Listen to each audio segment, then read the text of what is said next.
There's literally something for everyone. Checking out a local restaurant, Baseball, a small business, and visiting with the shop owner. I think Minot's community-minded businesses make it magic. Rediscover. Experience. with the magic in Minot. How the community rallies around the Minot Air Force Base members and spouses that come to work in the Magic City. Get involved! The support. Be part of the magic in Minot. We can do anything.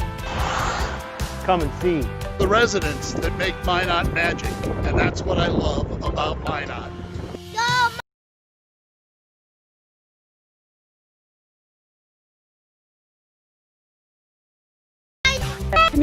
This community promotes literacy. It is the energy. You know what makes Minot magic to me? It's our downtown. I believe Mesa really puts the magic in Minot. Opportunity. The culture. The generosity and the unyielding friendliness. The way our community comes together. Be a part of the magic in Minot.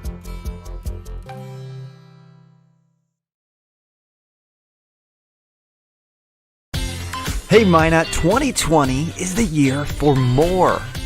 Yes, it's the U.S. Census season, and with it, Minot could see more. More opportunities for business, more federal funding for roads, for our schools, and for our community. Take part in something more. Take the census, because for us, more means more. Visit minotnd.org to learn more.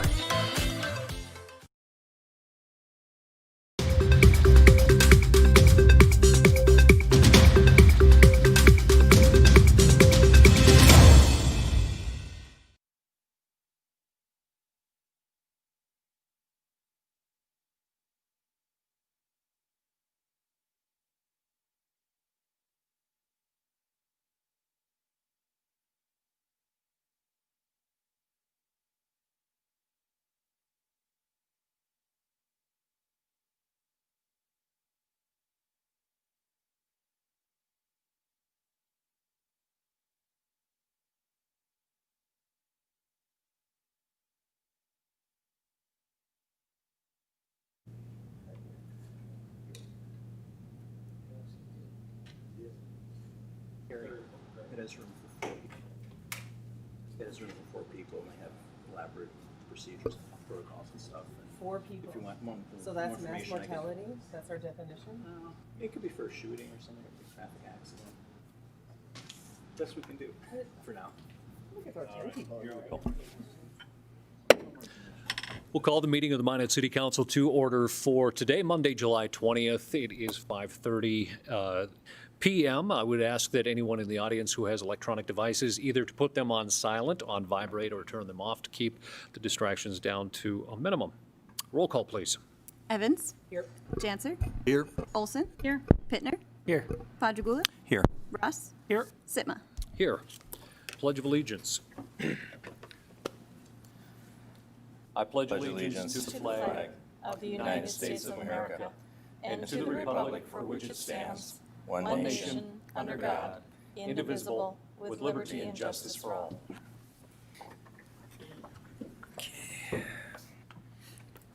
Number 3 on our agenda is consider the report of the Planning Commission. We have a number of different items before us.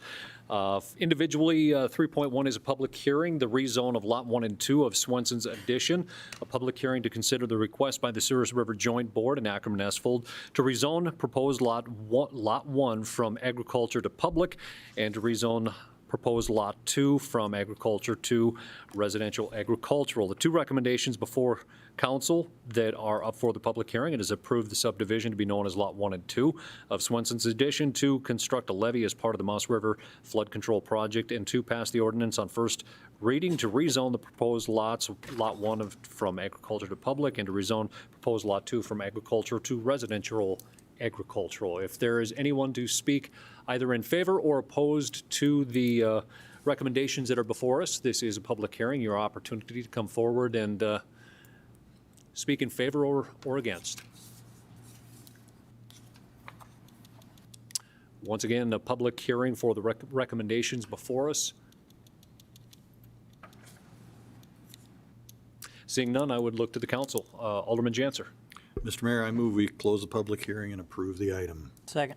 A motion by Alderman Janser and a second by Alderman Pittner.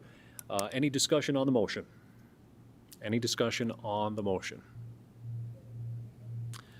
Seeing none, please call the roll. Janser, Yes. Olson, Yes. Pittner, Yes. Quadrigula, Yes. Ross, Yes. Sitma, Yes. Evans. Yes.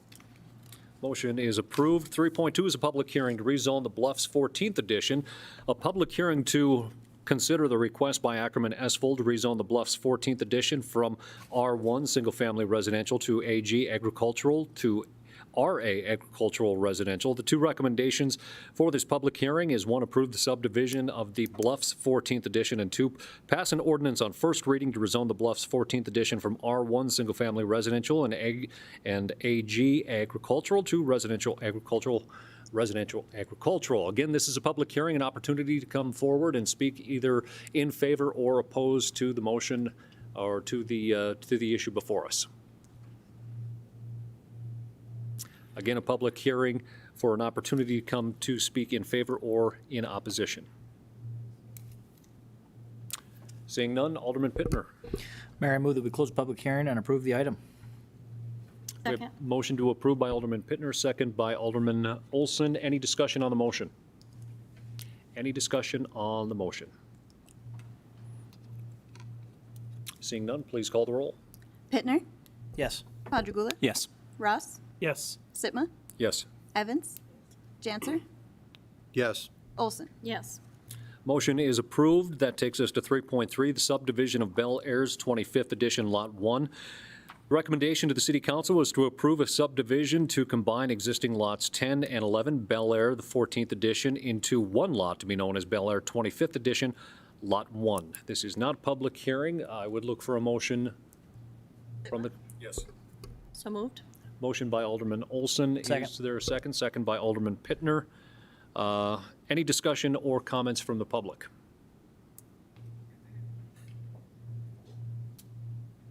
Any discussion? Seeing none, please call the roll. Olson, Yes. Pittner, Yes. Quadrigula, Yes. Ross, Yes. Sitma, Yes. Evans, Yes. Janser. Yes. Motion is approved. 3.4 is another public hearing to rezone Trinity Health's 3rd Edition. A public hearing to consider a request by Eric Popinga of Central Power Electric Cooperative Incorporated for a zone change from agricultural to P public zone on Trinity Health's 3rd Edition, Lot 1. The two recommendations before the council is to approve a 2-lot subdivision to plat to be known as Trinity Health 3rd Edition, Lots 1 and 2, and 2, pass an ordinance on first reading to change the zoning on Trinity Health's 3rd Edition, Lot 1 from agricultural to P public zone. Again, this is a public hearing for anyone to come and speak in favor or opposition to the proposal. One more time, a public hearing, an opportunity for anyone to come and speak in favor or opposition to the proposal. Seeing none, I would look to the council. Alderman Pittner. Mayor, I move that we close the public hearing and approve the item. Second. Motion by Alderman Pittner, second by Alderman Janser. Any discussion on the motion? Any discussion on the motion? Seeing none, please call the roll. Pittner, Yes. Quadrigula, Yes. Ross, Yes. Sitma, Yes. Evans, Yes. Janser, Yes. Olson. Yes. Motion is approved. That is the completion of Section 3 for the Planning Commission section. We move now into the consent section 4. We have 16 different items on our agenda, 4.1 through 4.16. Are there any individual items within our consent area that need to be pulled for individual consideration? I would also look to the audience if there's any individual item that is on the screen that you would like pulled for individual discussion, please let us know and we will pull it for individual discussion. Otherwise, it will be passed with the recommendations from staff.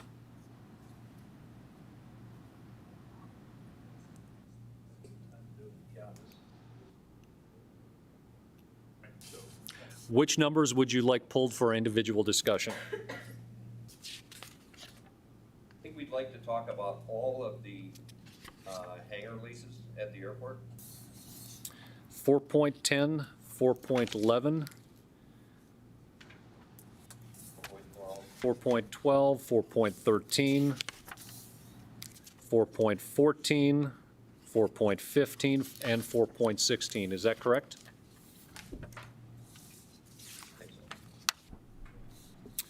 Okay.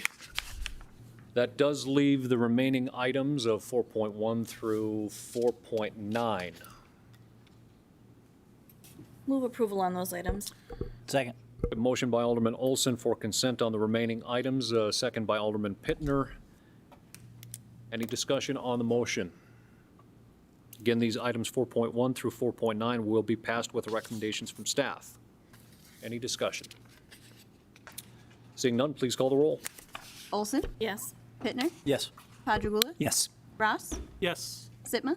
Yes. Evans? Yes. Janser? Yes. Motion approved. 4.10 is offer a lease term to Delos Hagen for Lot 4, Block 9, Minot International Airport, Second Edition, formerly Lot 5, Minot International Airport. Delos Hagen is currently a holdover month-to-month ground lease agreement with Minot International Airport as it expired on September 30th, 2017. The renewal option of the original lease states that the leasee has and is hereby given an option to renew the ground lease at the International Airport for an additional 20 years under the terms and conditions set by the City Council at the time of the renewal. The proposed new ground lease and the hangar development agreement will implement updated terms and conditions as well as monthly rental rate that is in line with the approval rates and charges. The two recommendations: approve the ground lease and hangar development agreement with Delos Hagen, and two, authorize the mayor to sign any applicable documentation. Is there a motion? So moved. Motion by Alderman Olson to approve. Is there a second? Second. Second by Alderwoman Evans. This is individual items for discussion. If there's anyone that wants to come forward, I would just have you state your name and anything that you have to say about the issue.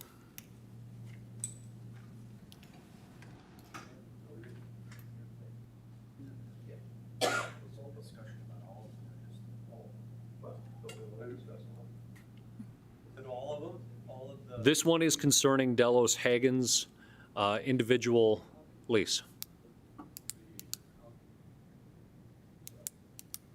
All the concerns we have are probably all the same. Perhaps if the concerns themselves want to come up and discuss the concerns, as I'm assuming all of these are very much in line with the issue. Perhaps maybe I can ask our airport director to come up and give us a very quick synopsis, and then perhaps we can have the individuals that want to come up and talk about concerns that they have. Good evening, Mr. Feldner. Thank you, Mr. Mayor. Members of council, so all of these items on the agenda tonight for hangar leases have very, very similar terms. Really, the only thing that's different is the number of square feet. And as you know, over the past several years, we have been making an attempt to standardize the lease. Previous leases have had different terms depending on when they were approved. And a lot of these go back many years. A typical hangar lease is a long-term, or the real estate lease, the land lease is typically a 20-year lease. And so it's over a long period of time. And it's not unusual to have that lease assigned one or more times during the term of that lease. And so we've put together, the lease that you see before you. Although I don't know specifically what the gentlemen want to talk about, I think, they're here because they've got leases that all have, similar terms in them, and I'm guessing they're not here to congratulate us on putting together the perfect lease. So what I would suggest is that you let them, come up and discuss the issues. I don't know if they've got somebody that wants to speak on their behalf, but I'm happy to respond to any questions that I can on the general terms of the lease, which are pretty much the same for all of them. The one thing I will say is that we've gone to a 26 cents per square foot rate, that was determined, as far as we can tell, around 2013 for leases that were coming up for renewal. So that's not a number that we pulled out of the air. That's been the published rental rate in this area for renewals. But like I said, these leases are long-term, and they don't come up for renewal very often. Over the past couple of years, you've seen me come up here and request lease assignments, but not very many lease renewals. So that's kind of where we are now. And again, in keeping with our desire to standardize this lease so that, we can, work out all these bugs now and then, have a regular product going forward so we don't have to reinvent the wheel every time. Thank you, Director Fellner. Any quick questions? Alderman Janser. Yes, thank you, Mayor. Rick, maybe you can just explain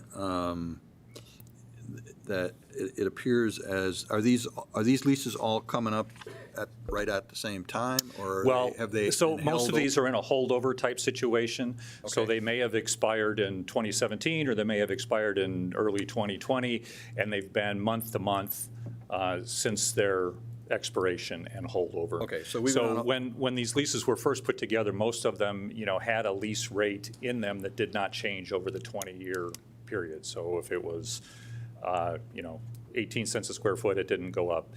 Some of them may have had some escalators in there. So you'll see that we did a couple things in this lease, I would say, that are worth noting and maybe the source of some consternation. One is the 26 cents per square foot is something that council enacted, again, way back before my time here, around 2013, I think, for this area of the airport. There are 3 different rent levels at the airport. This one, I think that everybody's here to talk about, is 26 cents. The other is to identify aeronautical purpose. And so you all have heard on a number of occasions some of the consternation that has come about by not clearly identifying what the airplane hangars are for and how they may be used. And so we've clarified that to go along with a couple of the recent issues that have been before you now. So the language in there is identical to those. And then lastly is the insurance. And we worked with the city's insurance provider. We worked with a business consultant who researched other insurance requirements at other airports, and worked with some aviation-specific insurance people to talk about the reasonableness of the insurance. We did get some concern from the hangar owners early on, and some of those amounts have been adjusted.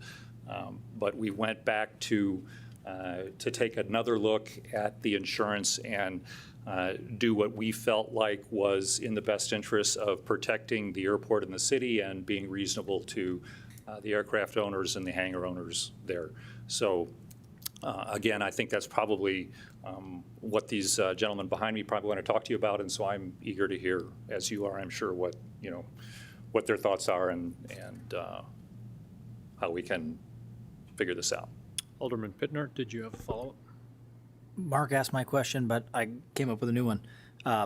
So, Rick, the 26 cents a square foot, how do you guys come up with that? Is that other municipalities? Where do you guys pull that number from? So, Mayor Sitma, Alderman Pittner, that number was, again, derived some years ago, but my guess is that it probably had some basis in similar type airports. One thing to note about Minot is that we are a commercial service. We are designated as a commercial service airport as opposed to a general aviation airport. And so some comparisons that are made between a strictly general aviation airport and a commercial aviation airport aren't really apples to apples in terms of pricing. Any other questions for our airport director? Alderwoman Evans. You said there's 3 levels of rates? I'm sorry, say that again? There's 3 rental rates? Yes. And where, can you give me like the highest and lowest? Sure. Mayor Sitma, Alderwoman Evans, I I believe 24 to 28 cents. So the highest rent is right along the neck, on either side of the fire station there, as kind of the high rent district, which is close to all the services. Next is over by the T hangars to the north, and then the facilities to the south of where the SRE building is are the lower rent because they're furthest from the services that are provided at the airport. Great, thank you. Any further questions? Thank you, Rick. If we have any further, we'll call you back up. Can I ask you a question? This is an opportunity to come and ask questions for the council, and then we can redirect them to our airport director.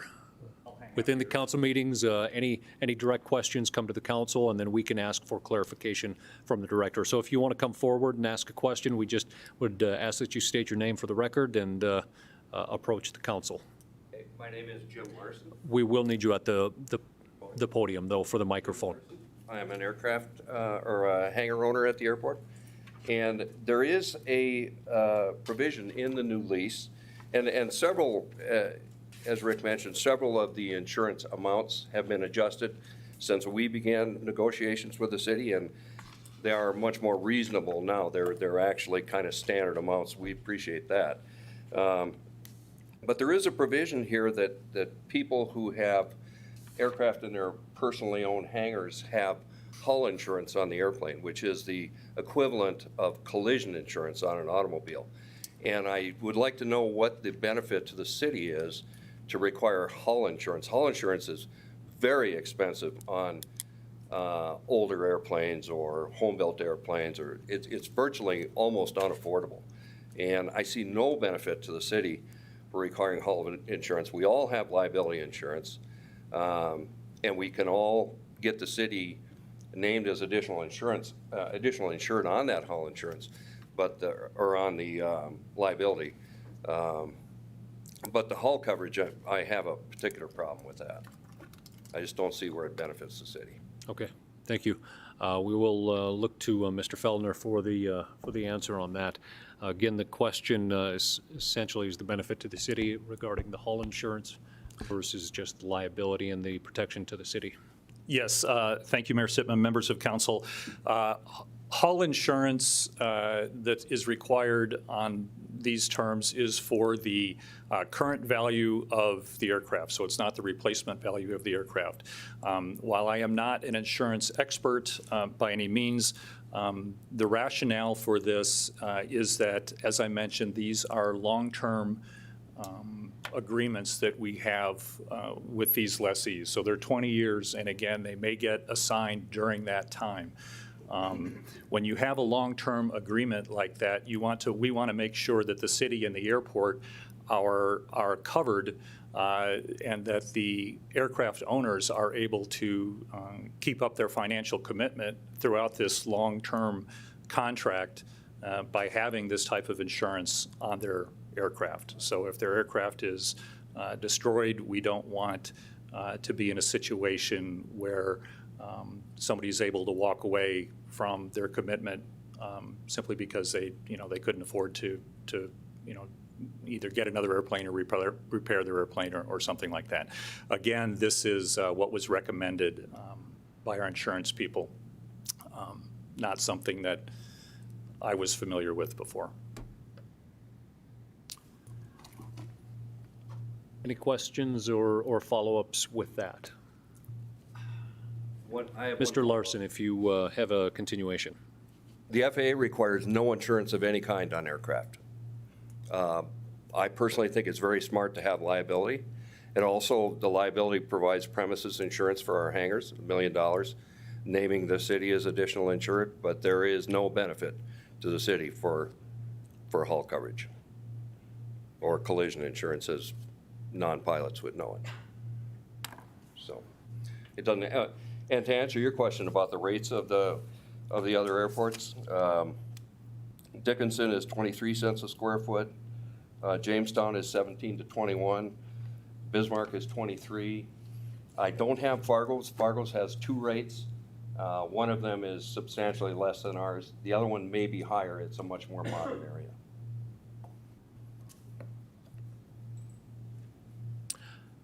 Director Fellner, I might just have one question in regard to the similarities between, and let's stick to the commercial airports only because that's what we are. In terms of any of the other commercial airports around North Dakota, is this a similarity where with the insurance requirements from what we found from our consultant or other business folks that we had looked into? Yeah, Mr. Mayor, members of council, yes. So while I don't have the, the sheet in front of me that talks about what other airports are required, this, it's not just North Dakota that was surveyed here, it was Minnesota as well. And this has, in trying to take airport, it's difficult to always compare airports to one another because there's so many different comparisons that you can make. But I'm confident that this is in the ballpark of what has been agreed to at other airports. And as far as that hull insurance goes, as far as the FAA not requiring it, the FAA isn't on the hook for any financial obligation to aircraft's owners or to the property that we have here. So again, we own the land.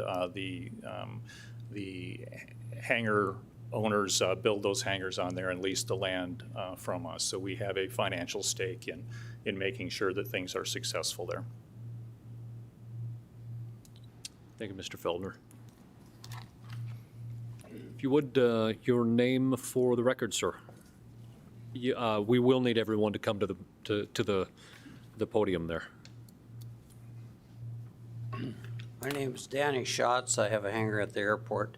I have a hangar at the Fargo Airport, the Mesa Gateway Airport, which are all commercial, and some of them even have more traffic than this.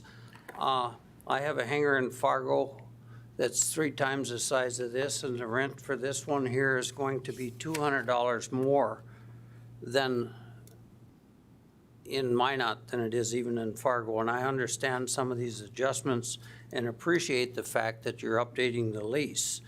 There's several questions that I have in this lease, which is only 20 pages. It exceeds the other ones that I have probably by triple. This has a snow plan, which I don't need in Mesa Gateway, and Fargo moves the snow within a foot of the door on each end of my hangar, which has dual deals.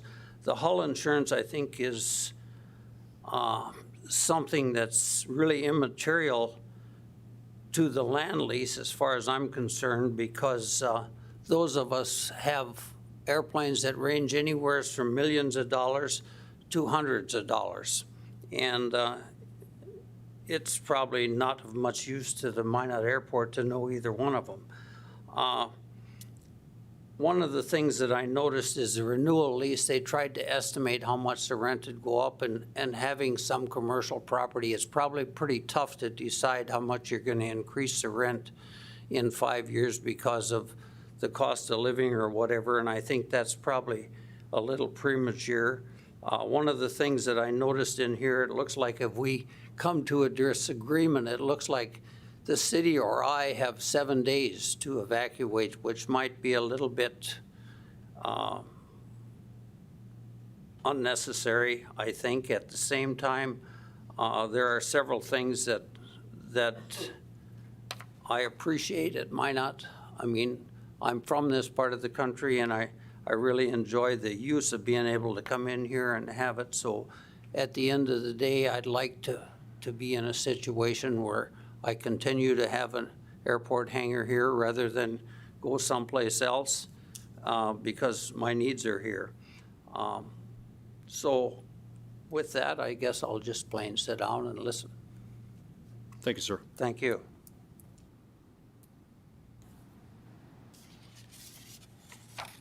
Something new, Mr. Larson? Nothing new. Actually, the 4 airports that I checked with today, none require hull insurance. None. That's Dickinson. Well, I did talk to Fargo about that as well. I didn't get the rate for Fargo, but Fargo doesn't require hull insurance. Jamestown doesn't. Bismarck doesn't. So no, I don't think any airport other than Minot has hull insurance in their contract. And they only have it for people that own private hangars. The people that operate on the airport that don't have a hangar, no requirement for hull insurance. Questions on that for me? Okay. Anyone else that does want to come up and speak on the issue? Kent Peach. I don't have a hangar, and so I don't really have a dog in the fight here, but I'm looking to maybe build one and like to know what's going to go on here, so maybe I can help out with Minot and be a good citizen. I'm just curious about this every 5-year adjustment on the consumer price index, and it adjusts with the price index up and down. So but the way it's read here is it's either 7% or whatever the consumer price index is, whatever's higher. So basically, every 5 years it's going to be 7% up. Is that correct? I would have to look for confirmation. That is yes. Okay, thanks. That's a yes. If you would come forward for a little more clarification. I'll answer. Yeah. Mr. Mayor, members of council, Mr. Peach. Yeah, so the escalator is, what we've done is we've made it every 5 years, so it doesn't adjust every year and make it complicated for everybody. So the rate is good for 5 years, and then it escalates to either the CPI for Minot or 7%, whichever is greater. So yes, to Mr. Peach's question, you can count on a 7% raise in rent every 5 years. So these are 20-year leases, so 4 times over or 3 times until the end. You can count on that 7% increase. And I think that's something that allows the hangar owners to plan, and it also allows the city to not get in the situation again where we've got all of these different prices out there, and then when 20 years is up, then we have to have this 60% or 80% or 100% rent increase. And so 7% every 5 years we thought was reasonable. Any questions or follow-ups? If you would, Mr. Peach. Sorry to take your time here, but the question is, we're at 26 already. We're higher than anybody else in the state by the research that Jim and Danny have done, and thanks. And so we're higher already. So in 7 years, we're going to be, in 5 years, we're going 7% higher on an already higher rate than anybody else in the state. Is that correct? Mr. Peach, I don't know if we can anticipate what everybody else is going to be in 5 years, but my understanding and talking with our airport director, much of this is just based on the premise of the cost and also anticipation of what those increases would be. So what that's going to be for 5 years in other parts of the state. Understand, but right now we are higher than anybody else. I don't have those numbers in front of me. I'm only gauging off of what you did on our research. Sure. Thanks. Mr. Feldner. Sure. Mr. Mayor, members of council, I think the one thing I don't know, I have no reason to doubt, what the other square foot rates may be. But the thing to keep in mind is you don't know where they are in that cycle. Has that been their lease rate for the last 5 or 10 years, and they're going to raise it next year, or like are the contracts that we've had here, are they old numbers? You just don't know. So, I think we have to price ourselves for what makes sense for the Minot International Airport and what makes sense for Minot and certainly for the aviators that are here. And nobody likes to pay more, but we provide a certain level of service here. We have a certain standard that we maintain, and whatever we are unable to recoup in terms of what we charge the users, that goes to the taxpayers. And so, we want to, in terms of operating the airport, so we want to, be fair to everybody. We want to be fair to, again, the aviators and the hangar owners at the airport. But we also are mindful of our responsibility to not put the burden of these costs to operate on people that are paying taxes and don't have airplanes, to the extent that we can. Mr. Feldner, I might just have one question, and that is regards to if, let's use the example of a pilot who does have an accident with a plane, and the plane is not operable and not repairable, and it would be in a long-term lease for 20 years for a private hangar in this circumstance. What would be the option if the hangar is no longer used for aeronautical purposes and the lease holder of that really doesn't have any other options? Mr. Mayor, members of council, so if I understand correctly, in a situation like that, we would insist per the contract that it have an aeronautical use. So if something happened to your airplane, you didn't have it again for whatever reason, it failed mechanically or you decided to sell it. If you have an aircraft hangar at the airport, we expect that to be used for an aeronautical purpose.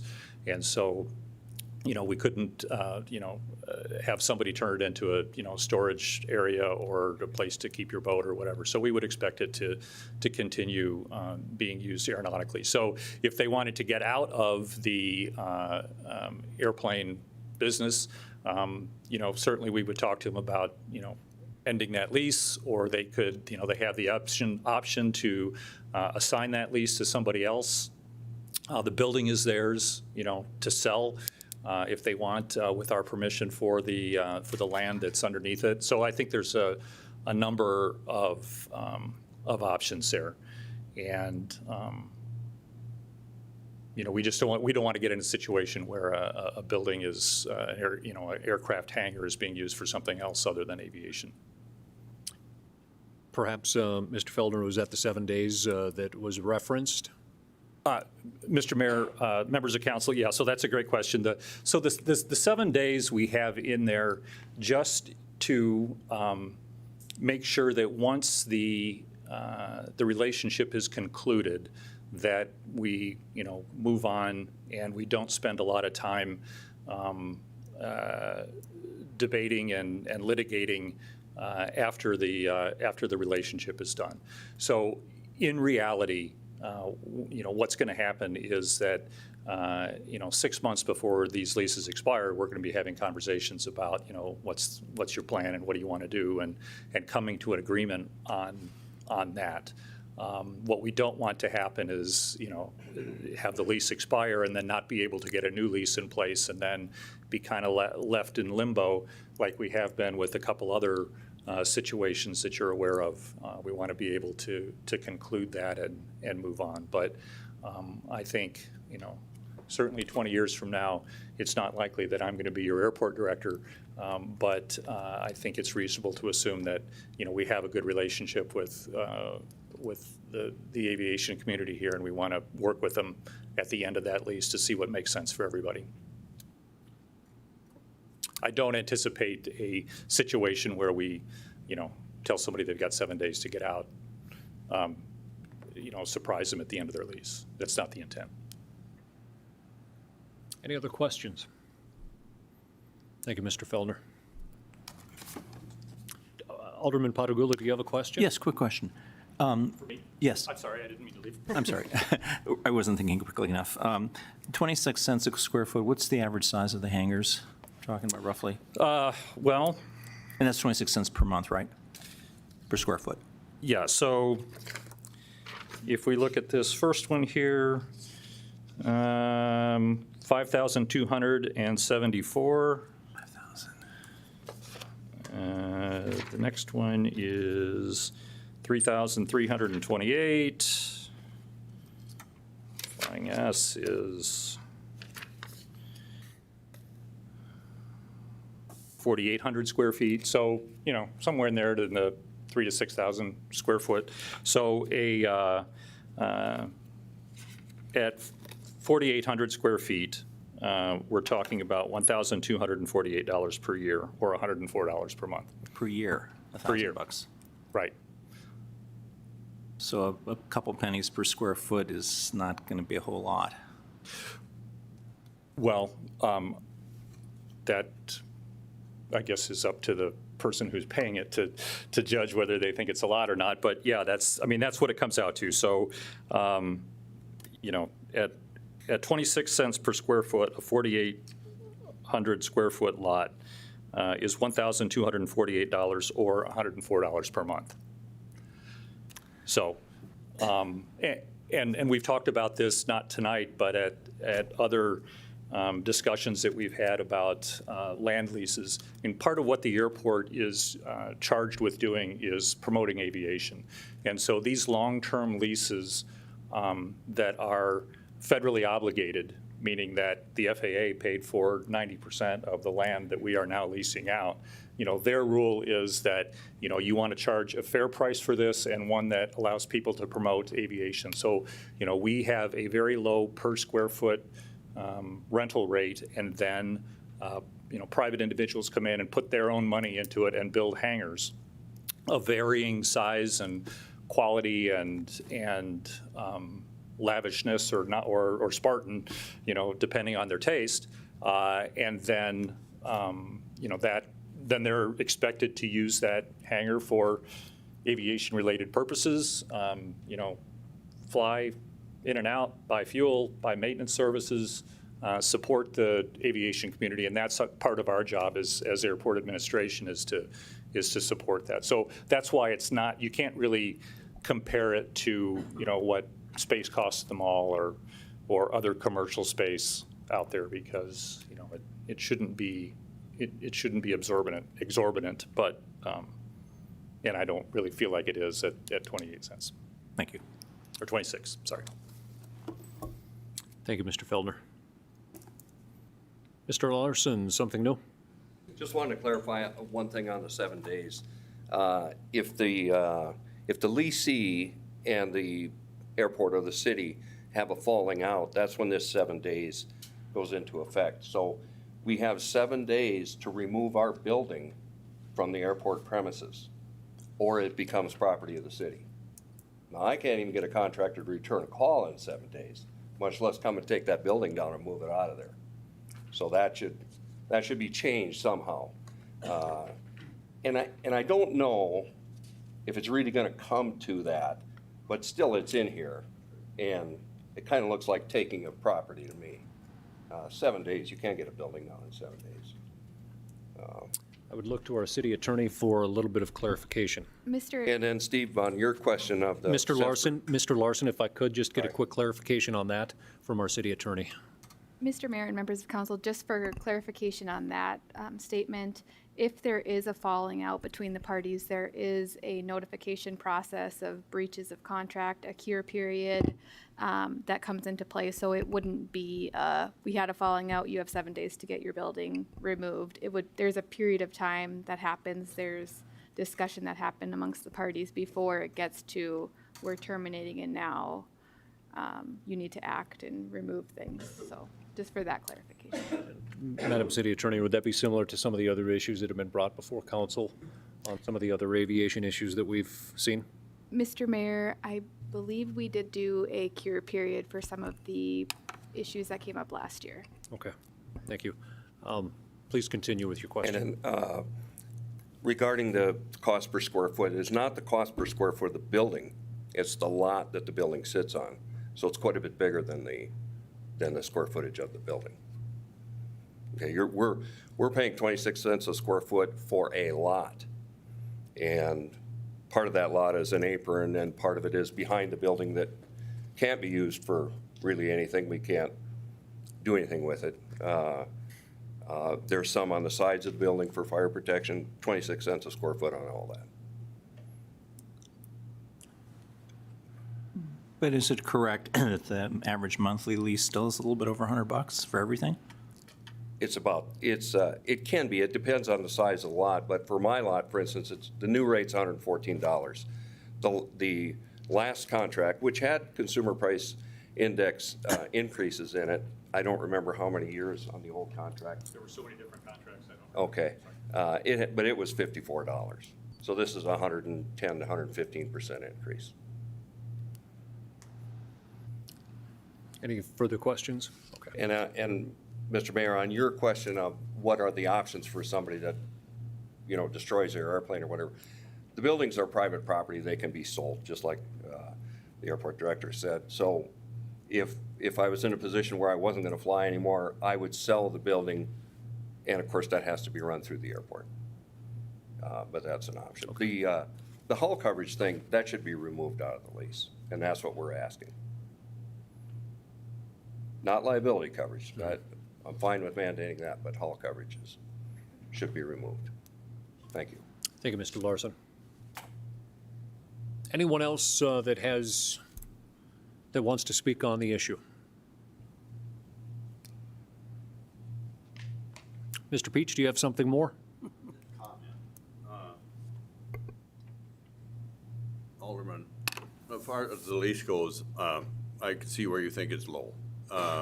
Where I think it's what? Appreciate Mr. Peach, if you could speak into the microphone so we can hear you. As far as what the lease price is, you seem to think it's quite low. I appreciate your comments on that and how it's promoting aviation to have airplanes on the field. For the general public, maybe a way to explain this to you is if we have a very good maintenance shop here with Minot Aero. They do an excellent job for the airlines. And if we didn't have that maintenance shop here for the airlines, I was an airline pilot 28 years, and I went to a lot of places that didn't have maintenance shops. We had tremendous delays because we had to ship in the mechanics. And so if you don't have a maintenance shop because they don't have airplanes on the field to maintain and have them come, and that'll bring other people into town to maintain their airplanes, then we'll have quite a delay-ridden airport here. So that's where it's beneficial to the general public to have this kind of activity promoting aviation, like Rick said. It was a very good comment. Thank you.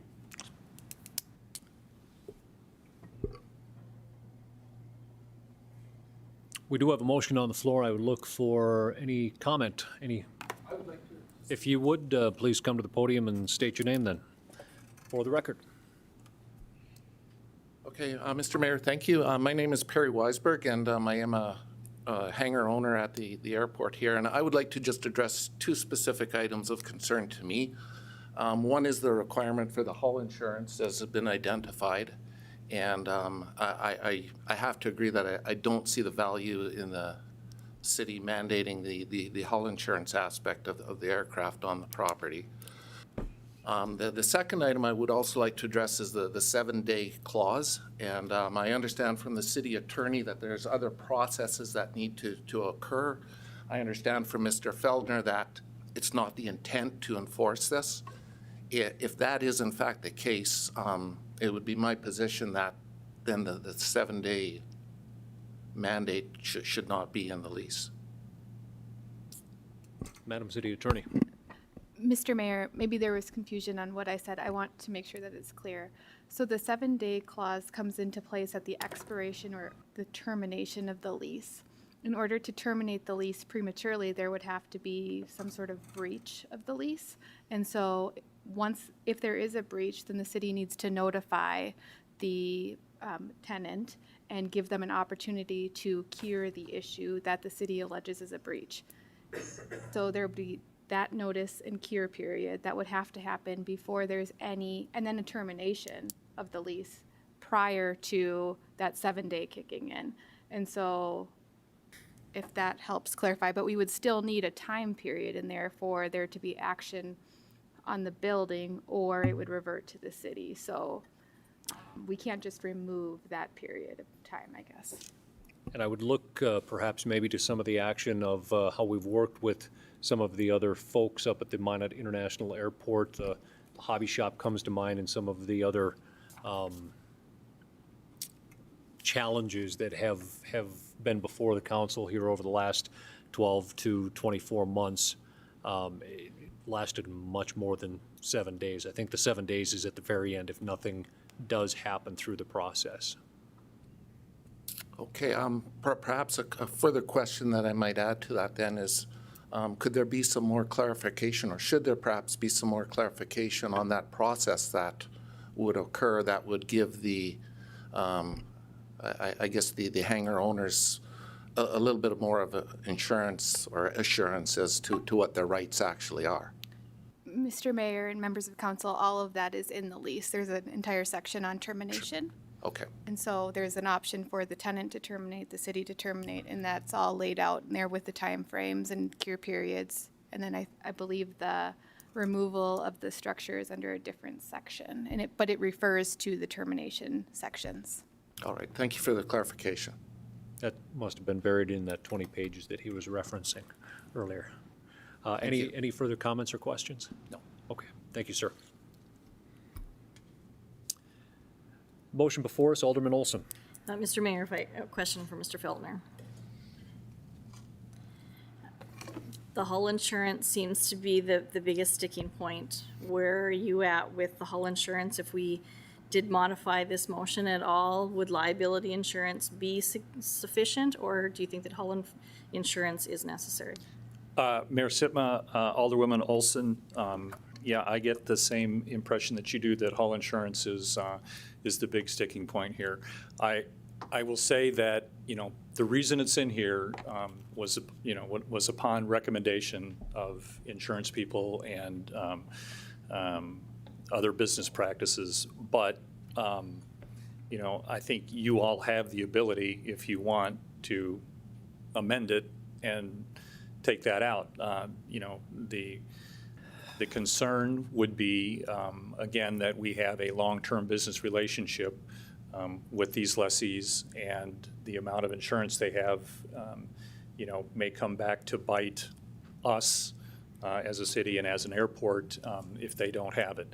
Again, I apologize. I try and be an expert on a lot of things, but I'm not an expert on hull insurance. And so, the gentlemen behind me are all, people who have been aviating and owning airplanes and buying insurance for those airplanes for a long time, and I have not. So, again, this was the recommendation that was made to us, that it would be in the best interest of the airport and of the city. I guess Madam City Attorney can correct me if I'm wrong, but if it's something that you want to take out, we can take it out. That's up to you. One continuation. Continue. After these leases are signed, are there others that are still in the works? Because I guess what I'm thinking in my head is, somehow to grandfather in our current leases, but then add the hull insurance in for new leases. But are there others that are still in the works?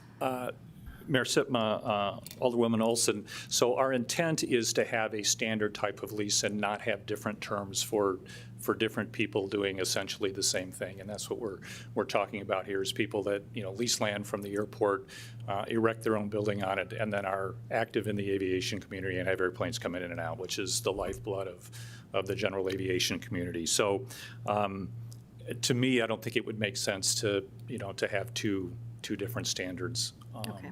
And that the reason that all of these are coming up at this right now is because they have expired at different times and have gone into holdover, and now we have this lease that we feel like is a good template going forward that we would like to apply as other leases expire. And then I won't be bringing leases to you 3 years after they've expired. I'll be bringing them to you 6 months before they expire, and we'll be done.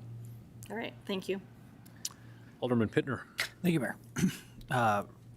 Rick, I appreciate all the information. As much as I want you to know everything, I know you don't. So would it be reasonable if these obviously have been going month to month for a while, to give you 2 weeks to reach out to the other commercial airports, Fargo, Bismarck, and see where they're at in the process of renewing their leases? Because again, that's something that troubles me, is we go ahead and we get into a bunch of 20-year leases, and all of a sudden Fargo and Bismarck revamp their system and revamp their rates and revamp what their requirements are, and we miss the boat, and we got to wait 20 more years to implement hull insurance, and maybe they're going to do all of this next year.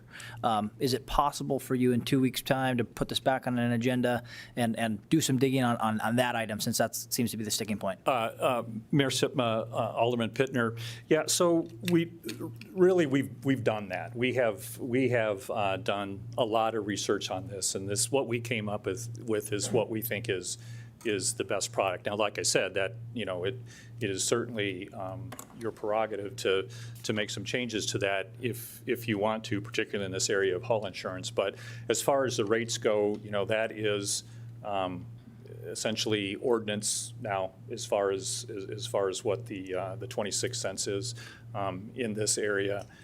We feel like the contract that we've put together it's been given a lot of thought and a lot of research, and there are a couple things that have come up here tonight, namely the insurance, and then some questions about what happens at termination. But for the most part, we feel like we've got a pretty solid effort here. Continue. Thank you. And the rate I'm fine with. You guys know the cost of doing business at the airport. We know what it costs to run your ship, and I'm not questioning that at all. The only idea that I was thinking of is the hull insurance. Where other airports at? If other airports would say, and maybe you've had those conversations that, yeah, we have no intention of putting hull insurance as a requirement or mandating it from other airports. Right. So, Mayor Sipma, Alderman Pittner, certainly, yeah. I mean, if you'd like us to look at that again and have us come back and talk to you about it some more, we can definitely do that. Alderman Patagula. Yeah, I've repeatedly been praising the improvements we were trying to make at the airport and other parts of city government. I think the cost of living escalator is an excellent idea. You don't want people to get stuck with sticker shock. I mean, everything makes a lot of sense. And if you've done a cost survey and this is what it costs, and like I said before, I pay more for a 8x12 storage unit. I mean, come on, maybe we should buy a plane and take advantage. It would cost more, obviously, but no, everything seems reasonable. The hull insurance issue is a concern to me, but I guess more so that we're saying this because someone told us, because some consultant recommended it. I don't see that respectfully as being open-minded enough on the part of the city. We need to find out why the consultant said that, and I think there needs to be some dialogue. I've just been very impressed with the tightening up you've done, but this is kind of troublesome to me. I know that you meet on a monthly basis with people who use the airport, and it kind of makes me wish we had the old airport committee back again, where you could get 4 or 5 people in a room and hash it out and not have to take our time and effort here. I don't mean to in any way question the management improvements we've had, but it seems like people should have a right to know why something's being recommended, and that should be open to some negotiation. The rest of it sounds fine, but this seems to me just a little bit less flexible than I would like to see, and the rationale isn't as clear. And again, it's not your fault by any means, but if someone's telling you to do this and they're not explaining it to the satisfaction of people who use the facilities, I think there's an issue there in terms of responsiveness to citizens. Mayor Sipma, Alderman Padragula, I apologize if I didn't make clear. There definitely is a reason for it, and we know the reason for it. I guess the question is it a reason that's acceptable to everybody? And we have a long-term relationship through these leases with the hangar owners and the lessees. So if something were to happen to the airplane that is in their hangar, we feel like, and the reason that's put in here, is that having hull insurance for the current value of the aircraft protects us in that long-term relationship to some extent, that people are going to be able to continue to make their hangar payments while they're figuring out what's going on next. So it's not a matter of we don't know why we're recommending the hull insurance, or why people have recommended, experts have recommended the hull insurance for the airport and the city. I think the question is, the aviation community behind me certainly is no fan of it, and what's before you is our recommendation, or maybe taking the chance that that this isn't necessary, that the likelihood of somebody destroying their airplane or something happening to their airplane and not being able to continue their financial responsibility to the city is low enough that it's not something that you want to worry about. I think that's where we are. It's not that we don't know why hull insurance. That's the why. But do we know how much it costs and what the other cities do? The cost of the hull insurance is dependent, of course, upon the airplane. So as somebody noted, you could have a $2 million airplane, or you could have a $500 airplane, literally. And the cost for hull insurance is going to be significantly different between those two. As to whether or not, and just being honest, whether or not Fargo does it is not my particular concern. My concern is what we're doing here at Minot and what's best for our aviation community and the city and the airport. Perhaps might be just in the terms of risk as well. Living in the world, and I'm not the expert on aviation, I don't handle that in our office, but in terms of risk, what are we risking? We're risking the fact that somebody may have an issue with an airplane that may not be able to continue that lease, and our risk is not being able to find somebody who then to transfer that long-term lease to somebody else who maybe wishes to buy that hangar and utilize that space. That would be our risk of not having this hull insurance requirement. Now, on the other side of the coin, too, is that requirement obviously is going to put more financial impact to the operators, and is that something that they may not buy as much fuel or may not be utilizing the airport as much. So in that way, in that sense, there's our options to weigh. Is it risk enough not to have that assurance, or that we think that there's enough activity out there that somebody else would come in and have that lease assigned to them and go through this body? Alderwoman Evans. Quick question for Rick. How many times has this problem actually occurred? Mayor Sitma, Alderwoman Evans, to my knowledge, it hasn't, very often. Not certainly since I've been here. I don't think we've had a total loss of any hulls, have we? Just 1 minute until we finish up, and then I'll bring you forward. All right. No. Okay. I think the mayor makes a good point that it's about risk and what risk we're willing to accept or cover. Any further questions, Alderman? Oh, no question. I'll wait. Okay, we've got one more gentleman that wants to come up and make a statement here, and if you would, your name for the record, please. Johnson, I own Hangar. Could you speak into the mic so everybody can hear you? Gary Johnson, and I own airport. Thank you. Not the airport, yeah. Hangar at the airport. And I just got a question on this hull, and not a question, a comment. There's 3 types of hull insurance, and one is motion on the ground. The other one is motion in the air. Obviously, that's or all 3. You can have 1, 2, or 3. So is this defined? It just says hull insurance. And I know it's kind of vague, and there probably needs to be more research on it. But that's my comment. And I don't have hull insurance on my airplanes.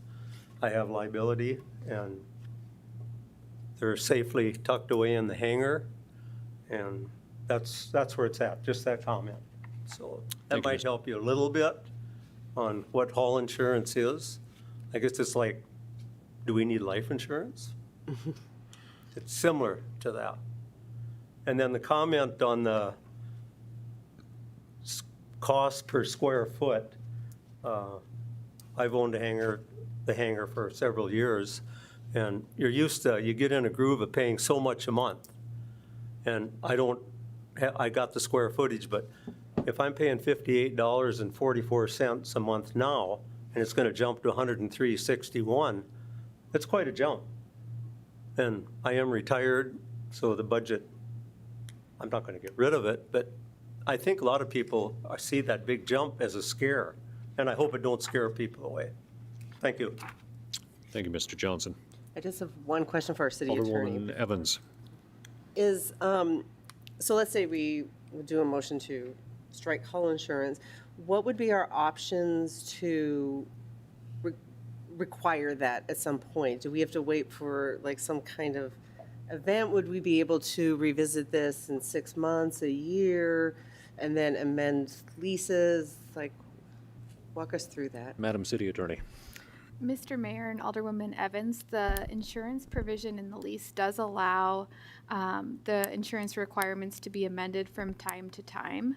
It requires a certain notice period, it looks like, and then the amounts can be modified. And I think the city has to notify the tenants of the modifications, and then it can be modified that way. So just to be clear, like, so somebody signs, Mr. Larson signs a new 20-year lease with us tomorrow, and there's no requirement for hull insurance in that, but in 6 months, the city council decides, this is something we want to incorporate in our hangar leases, we would be able to do that and then just inform Mr. Larson of that change in the lease provisions? Mr. Mayor and Alderwoman Evans, it looks like it's an annual type of thing, and so, but there would be that notice, and so you would provide notice, and then annually they could be modified. Okay. Historically, I don't think the airport has made a lot of modifications, but Rick could probably speak better to that. Alderman Ross. Thank you, Mr. Mayor. Reviewing these original leases, I think the gentlemen who showed up, I believe, they've all been good neighbors. I mean, these original leases were done on typewriter, so they've been here a while, and they've been good neighbors and good stewards of the land and of the leases. I would move to amend the motion to strike out hull insurance, keeping the rates as is, but striking the need for hull insurance. For clarification, Alderman Ross, the rates as is 26 cents as defined? Okay. Is there a second for the motion to amend? I'll second. Second by Alderman Patagula. Discussion on the motion. Alderman Olson. Just kind of a point of order. Are we able to do these in consent? Because I think that's probably what all these gentlemen are requesting. So would we be able to do 4.10 through 4.16 and not have to do these individually? Mr. Mayor and Alderwoman Olson, I think you could do that with the modification in one motion, or you could vote on this one and then do the subsequent ones in one. That was my intention, Mr. Mayor.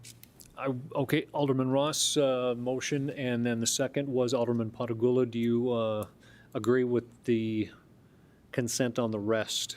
Yes. Okay. We're clear on that. Mr. Mayor and members of the council, I think it might be more appropriate to withdraw the main motion, which is for this specific item, and then to start again with a new motion with modification. Just where I was heading myself with that. I will rescind my motion. We have a rescind of motion from Alderman Olson and was I the second? Oh, I'm fine with that. And the second is rescinded.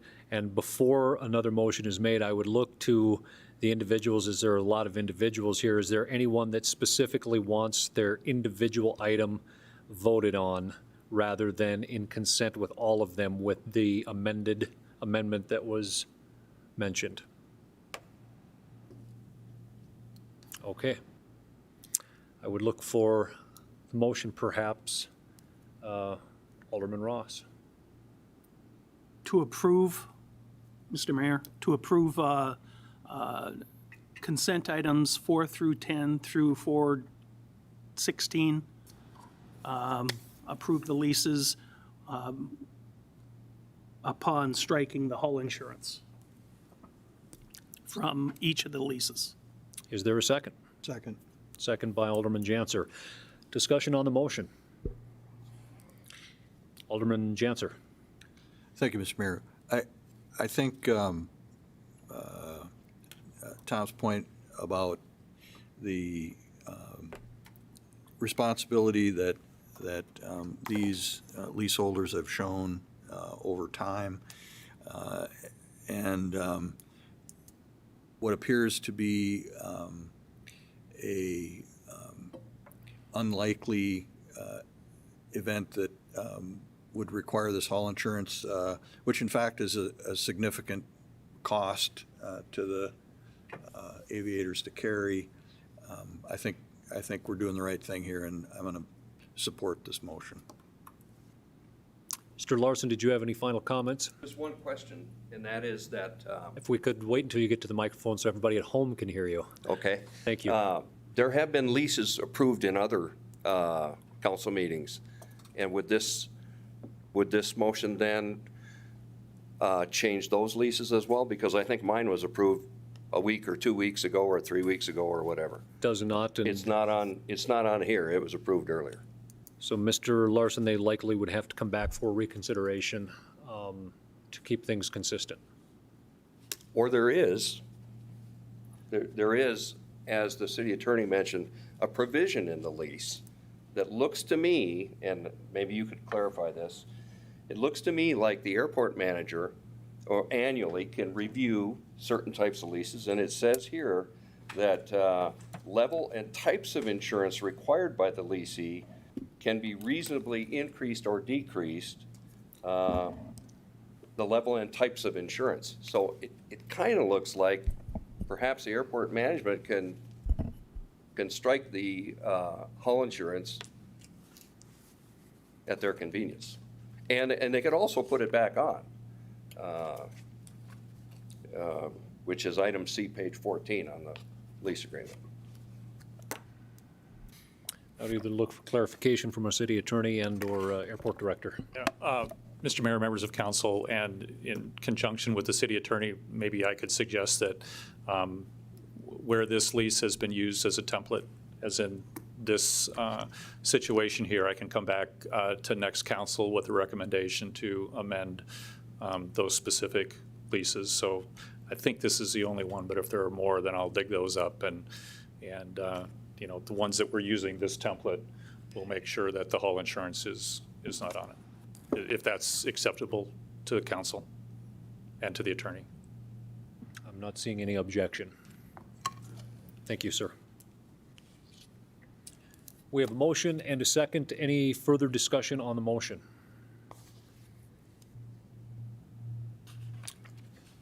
Seeing none, the motion is to approve the rates with all of the suggested changes, with the exception striking the hull insurance. Please call the roll. Ross? Yes. Sitma? Yes. Evans? Yes. Janser? Yes. Olson? Yes. Pittner? Yes. Padragula? Yes. Motion is approved. That is, that does round out section 4. That does take us to section 5, the action items. 5.1 is ordinance number 5511 on the second reading. This is the second penny sales tax extension. The second penny sales tax ordinance is scheduled to sunset midnight on June 1, 2021. The proceeds from the second penny are dedicated to the property tax relief, 18%, infrastructure, 24%, community facilities / flood control, 18%, and Northwest Area Water Supply. The second penny is critical to funding the NAWS project and is anticipated that will require approximately 3 to 4 years to collect the funding necessary to complete the NAWS project, COVID pending. It is recommended the City Council approve the language for the reinstatement of the second penny of sales tax following the anticipated expiration of June 1st, 2021. Is there a motion? So moved. Motion by Alderman Janser to approve, second by Alderman Pittner. Discussion on the motion. Any discussion on the motion? Mr. Lakefield. Mr. Mayor, if I may, just a quick explanation. I tried to highlight it a little bit in the notes. There was some changes to the language since the first reading, and primarily that is in reference to, in the original ordinance, it refers to the tax under this section, and it's been changed to article, a small language. And the thought process is that section 4 or article 4 is referring to first penny, article 5 will be second penny. So each penny of sales tax will have its own article and its own limitations and a language associated with that penny. So it simplifies the code somewhat. It also codifies and uncodified sales tax previously. And also along with that, in the previous language, there was an overall limit of $100 per transaction imposed, and that was $100 overall, so $50 per penny of sales tax. And with the changes in the language that is just broken out, that it is in the ordinance that it is $50 for the first penny, $50 for the second penny. So the limit is still the same, it's just spelled out per penny instead of an overall limit. Thank you, Mr. Lakefield. One of the other clarifications as we work through previous budgets, perhaps for our new alderman as well, and alderwoman, that the allocations of this 18% on top of the 50% off of the first penny really has been locked in now as we move forward into the next duration, I guess, of flood control, and will be contingent on any future bond sales or any borrowing from what we hope is the state if a long-term low-interest loan is approved. But with just for clarification on that 18%, because there is the slash on community facilities, that was the previous amount or the previous direction from the 2011 vote. And then council took action last year to change that, if I recall correctly, or the previous year. Mr. Lakefield, did you have something further? Mr. Mayor, I was just going to point that out, that there is no longer any community facilities. That money is all going to flood control in the current ordinance. And then also, we confirmed the effective date of June 1st with the state tax department, and we're in agreement there. Okay, thank you, sir. Any questions for Mr. Lakefield or comments? Any discussion? Seeing none, please call the roll. Janser, Yes. Olson, Yes. Pittner, Yes. Padrigula, Yes. Ross, Yes. Sitma, Yes. Evans. Yes. Motion is approved. 5.2 is the Developers Agreement, Lot 2, Trinity Health, 3rd Edition. Item 4420, the plat of Trinity Health, 3rd Edition rezoning and variance were approved by Planning Commission earlier this month and were on tonight's City Council agenda. The Developers Agreement details the expectations and responsible parties relating to the items associated with the development of Lot 2, Trinity Health, 3rd Edition. The recommendation is to approve Lot 2, Trinity Health, 3rd Edition Developers Agreement with Trinity Health and authorize the mayor to sign. Is there a motion? So moved. Motion by Alderman Pittner. Is there a second? Second by Alderman Ross. Mr. Meyer, you had some information that you had wanted to share a little bit about the Developers Agreement. Yes, thank you, Mr. Mayor.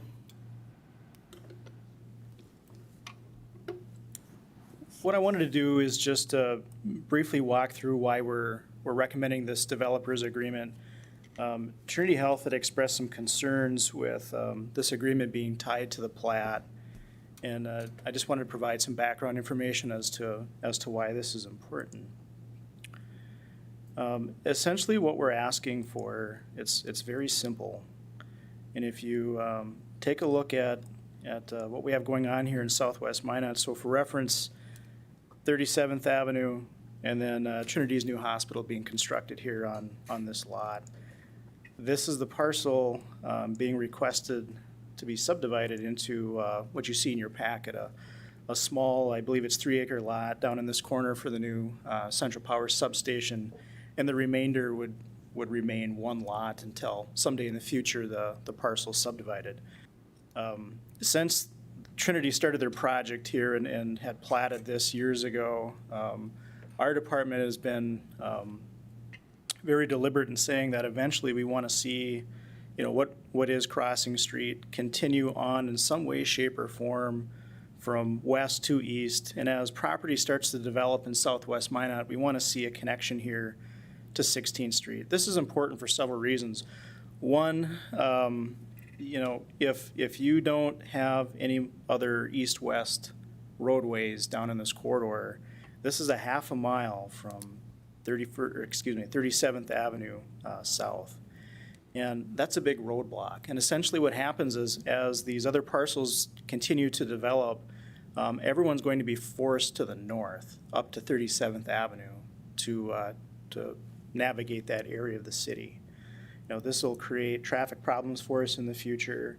As far as accessing the Trinity Hospital site, at some point, 37th Avenue is only about 3.5 years old, but someday we're going to have to rebuild it. And we do need another access point in and out of this property at some point when Trinity wants to develop it. So the developers agreement simply says, go ahead, subdivide the land, but before you would build anything on this large parcel, not including Central Power's lot, then we would like to see a roadway in some shape or form continue through the property. And we would work with Trinity and whatever site design that they have for their site to facilitate that. We're not dictating how it goes through the property. We know it has to start, over here at the existing right-of-way, but how it gets from A to B, we can work with them on that. But I just wanted to give council some background on why this is important. We feel this is a good long-term planning exercise that we're talking about here. I didn't see anybody from Trinity in the audience. We've been trying to contact them so that we can walk through our intentions. I think that there's a disconnect there, but that's what we're getting at. Be happy to answer any questions. Thank you, Mr. Meyer. Any questions for our city engineer? Alderman Pittner.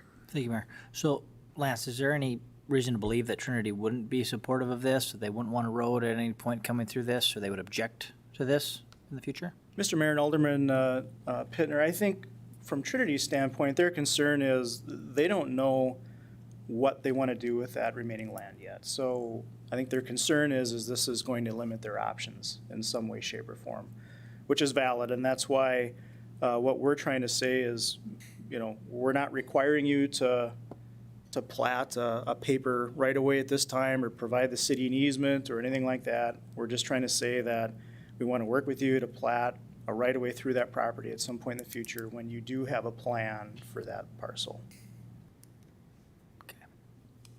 Any other questions for our city engineer? Alderman Patagula. Just a comment that I'm pleased we're looking ahead into the future like this. This is impressive.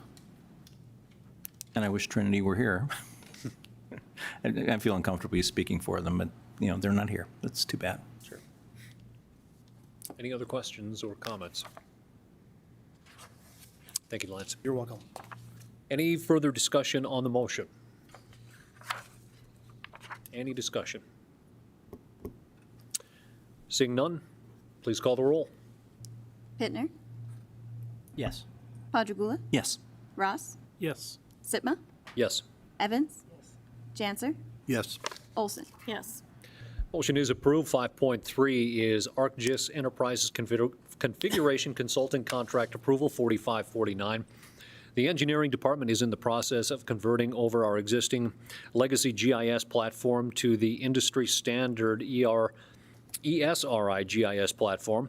The contract with Timmins Group, who is implementing the city works for the city, is primarily focused on installing and setting up the server infrastructure to support the ArcGIS.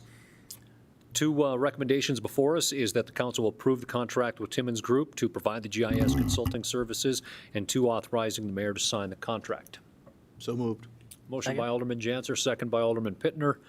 Any discussion on the motion? I'd just like to comment. Alderwoman Evans. I met with city engineer Mr. Meyer last week and heard more about this project, and it's very exciting. And our engineering department is really undergoing some really good necessary changes, and so I'm happy that we can continue to help move that forward and get us into city works and all the great stuff that it will bring to us. Any further discussion? Seeing none, please call the roll. Janser, Yes. Olson, Yes. Pittner, Yes. Padragula, Yes. Ross, Yes. Sitma, Yes. Evans. Yes. Motion is approved. 5.4 is the recruitment services for the City of Minot city manager position. After termination of the previous city manager, the City Council authorized the Human Resource Director to start the process of hiring a recruitment firm to assist with locating a replacement for the position. In the past several weeks, the Human Resource Director has contacted 7 recruitment agencies for the proposal of recruitment services. Only one of the contacted firms provided a full proposal or quote to this request. The responding agency, which is GovHR USA, with GHR, has substantial experience in the executive management recruitment for government entities similar to the size of Minot. The remaining 6 agencies either declined or did not respond to the department's request. The recommendation was presented to the council at the July 6th meeting, but was postponed for 2 weeks for further consideration. The recommendation for council tonight is to approve the services of GovHR USA for the recruitment of the city manager position, and further authorize the mayor to sign the contract on the city's behalf. So moved. Motion by Alderman Pittner. Is there a second? Second. Second by Alderman Olson. Any discussion? Alderwoman Evans. I would like if we could perhaps discuss the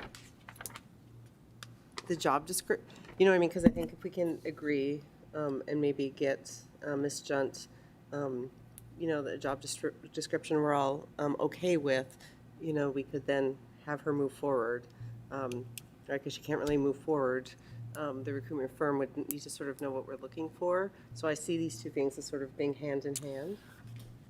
I did, in fact, anticipate a little bit of overlapping, and I don't see too much of a problem unless there is anyone else on the council and or in the audience that would have a problem of having the discussion of the job description inside of the recruitment services position. If not, then I think that we can very well have that discussion at the same time. I would look to our Human Resource Director, Lisa Junt. Mr. Mayor and Council, Alderwoman Evans and Alderman Padragula were kind enough to send their proposed job description to me. Much of it does coincide with what we do currently have in our job description with just some revisions. I have reviewed it and do not see any issues with what they have proposed as far as the changes to it. I guess I would ask for your input as to what you would like to see as well. Thank you, Ms. Junt. Any further information for our Human Resource Director in regards to the position itself for the job description? Alderman Padragula. I had a question last time we met. We're going to be looking to the city department heads to see what kind of input they had and also opening it up to other alder people. Have we heard back from those two groups yet? I apologize, Alderman Padragula. As far as the department heads, I reviewed the minutes, and the only thing that it said was opening it up to the other aldermen, which was the reason why I sent out the information to them. So when I heard from your email today, I did not hear that. However, I would like to say that with regard to the department heads, much of what they're giving to me as far as random comments here and there are more conducive to the individual that they would like to see, not to the job description. The job description is not the issue. Okay. And I think that kind of balancing or matching will come later on in the recruitment process. I think it's important that our staff have input. I mean, one of the things that's a high agenda item for me is to have a greater sense of teamwork, both on the council, which I think is occurring, and between the council and the city manager and the department heads. So I just wanted to kind of make sure that that's heard.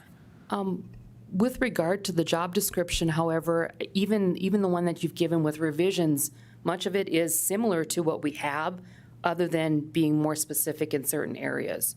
So I don't see a huge revision to the job description, just the specifics to it. Okay, thank you. So, any further questions, Alderman Ross? Ms. Junt, how long have we been advertising this position? the position began advertising, I believe, at the end of April. I have not done a huge amount of advertisement only because the cost involved with it. And again, my understanding is they wanted me to look at the recruitment firm. Sure. So we did through some random advertisements. And can you just, like where? Where have we been advertising or ICMA, some of the sites that we generally use, a government, gov. I can't think of it offhand, so. Sure. Okay.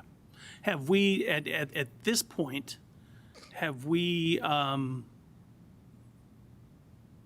fulfilled our EOE requirements on posting?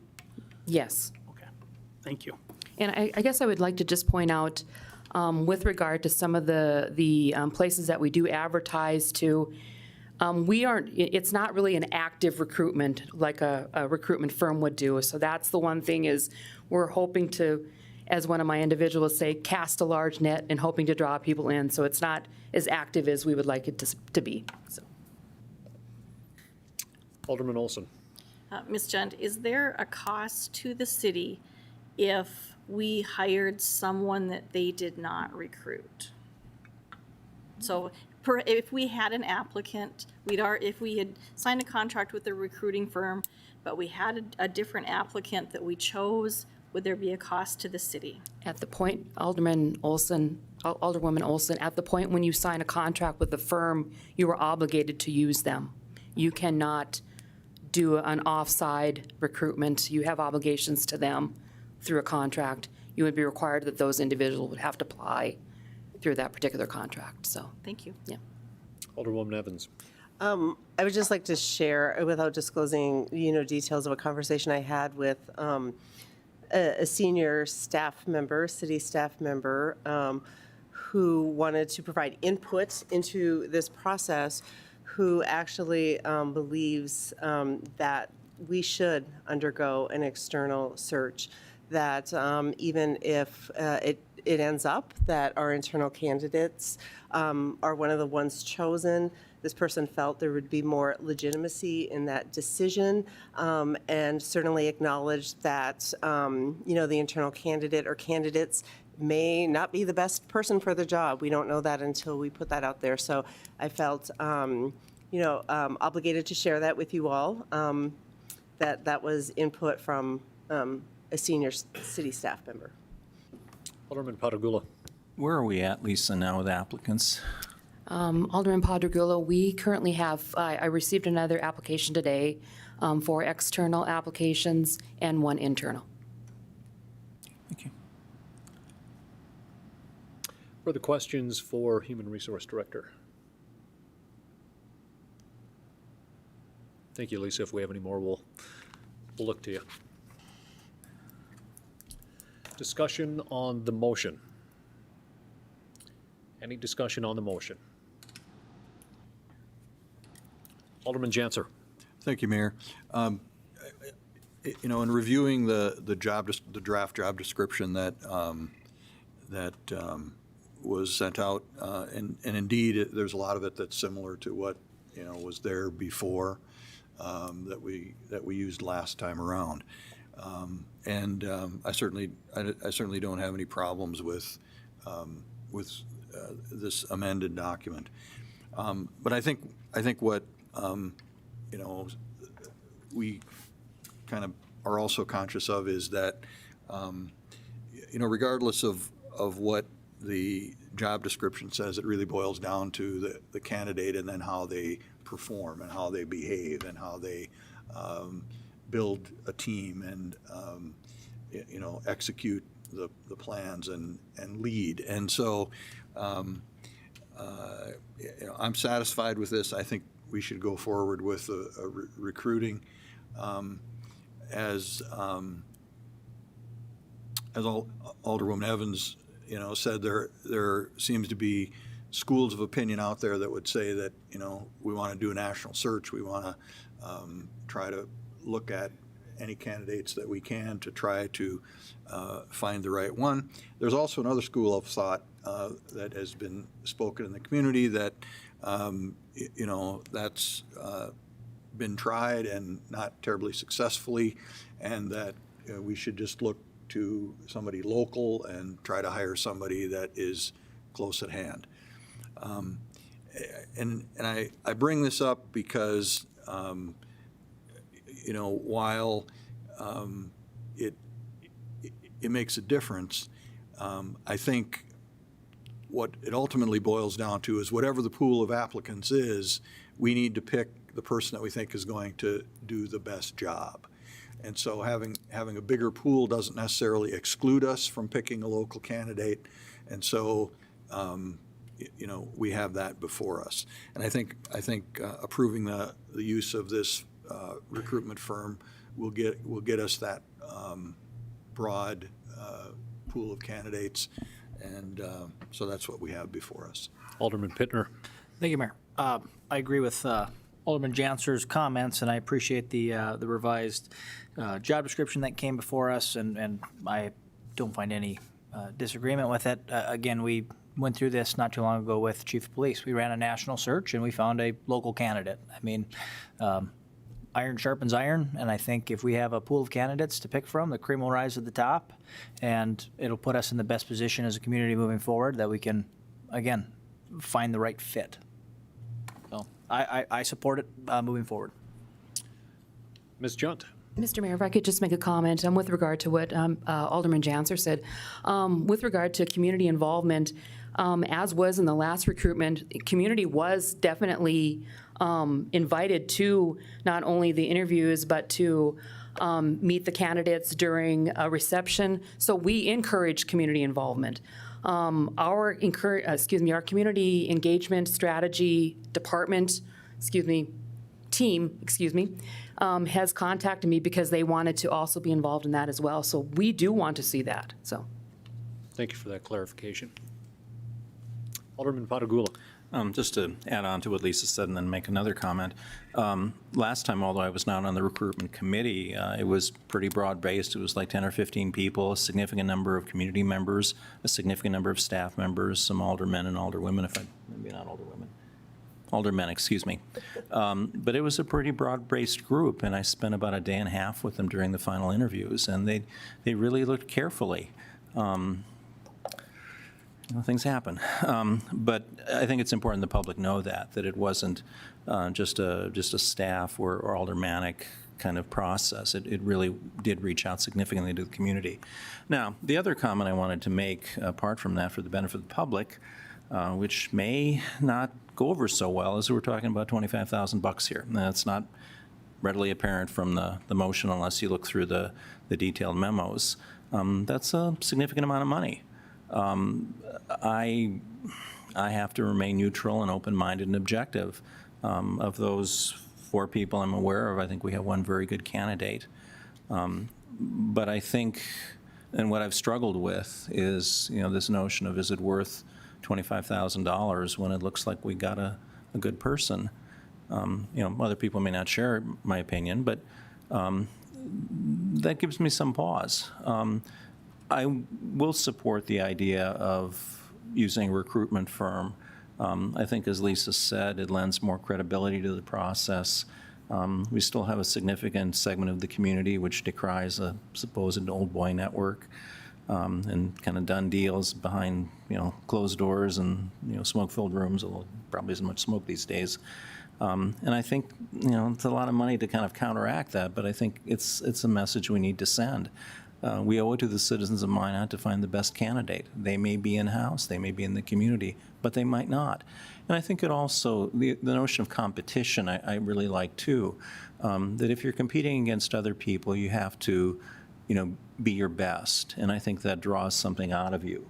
So even if you're very good to start with, if you see competition, if you get a chance to think it through, if you get a chance to, sit back and refine your skills and be more precise and more thorough in your planning, I think that helps the candidate out too. So although it is a chunk of money, I think we really need to, show that good faith effort to look as carefully as we can and kind of let the chips fall where they may. It's an important enough decision. It is troubling that, the last 2 times we've gone out, it has not turned out well. So I think we need to do a very, very, very careful vetting of the process, excuse me. And the other thing that I mentioned in some memos I've sent out is I think we really need to be very clear about, as the expression goes, onboarding this person, making sure they're very aware of our expectations, making sure we communicate with them on almost a constant basis when they start, making sure we provide adequate supervision and support, and really do our best as a council to increase the odds of them succeeding. I think that is going to be a key part of the process. The other part of it, I think, is the culture we are creating for the city. We're doing that on a day in and day out basis, and I think they need to understand that. We need to be as explicit as we can about the culture. We need to be kind of co-creators.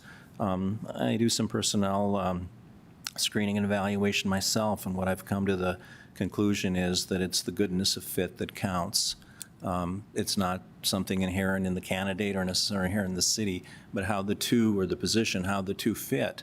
And it also is very important to make sure there's a culture that gets across our values and what we want. I think that's particularly the issue in law enforcement. There's current controversy of, how do you screen officers and why are there these awful things happening? Well, I think the bottom line almost always is the organizational culture. You may hire the best people, but you can't let them adrift, and you need to keep working with them, and they work with you, and again, this mutual creation of a culture. So I think that's going to be the really big thing, which kind of is similar to what you're saying. It'll be the person, but also the culture, the personality of our organization, and how we work together, and how we groom them and nurture them and work with them, and they with us. That's going to be the key thing. I do want to just point out four very quick things as well. As I don't want to paint the picture that nothing good came out of the previous administration as well. The start of the reimagining that came through the Provide, Power, Protect with the NDR grant from the previous city manager that resigned, and as well as fiscal correction and hub city funding negotiation and many other positives that came out. So there are positive things that came out from previous administration as well. Circumstances are what they may. Alderman Ross. Thank you, Mr. Mayor. I personally think $25,000 is a bit much to pay to gamble. There's nothing that says we can't do it the reverse way. We have satisfied all of our EOE requirements. We've advertised and put it out to the websites to where we're covering what we need to do. There's nothing that says we can't get the candidates that we now have, go through the interview process with the candidates that we now have, and we can decide not to hire any of those candidates. By doing that, we could potentially save $25,000. I don't want to get comfortable in spending $25,000 on something that I don't think we would need to do if we brought in the candidates. From what I'm hearing, we got a very qualified candidate who is here, who has applied. I can't vote for this. I don't want to be comfortable in spending $25,000 on a gamble. That just makes it easier for us to spend more and more and more and more, and I don't want that to happen. We've got candidates who've applied. We've satisfied all the requirements. Let's bring them in. Let's make a decision. We got to have somebody with their feet on the ground to get up to speed when it comes time to go to Bismarck and speak with the legislature. If we take this recruitment route, we are now pushing this back into December, possibly later. I can't support this. Thank you. Perhaps one way, if we did go down that route, we would be looking at another recruitment effort in another position. So one way or another, one of these positions is going to be pushed if in fact that person, if in fact that route was chosen. I saw a hand up over here. Alderwoman Olson. Mr. Mayor, in the 10 years that I've been up here, I've always had heartburn about hiring outside agencies to bring in employees. I would agree with Alderman Ross. I would like to see us interview our current applicants and make a decision there. If none of them are the right person, then I could support this in a few weeks, but right now I can't. Alderman Patagula. This intrigues me.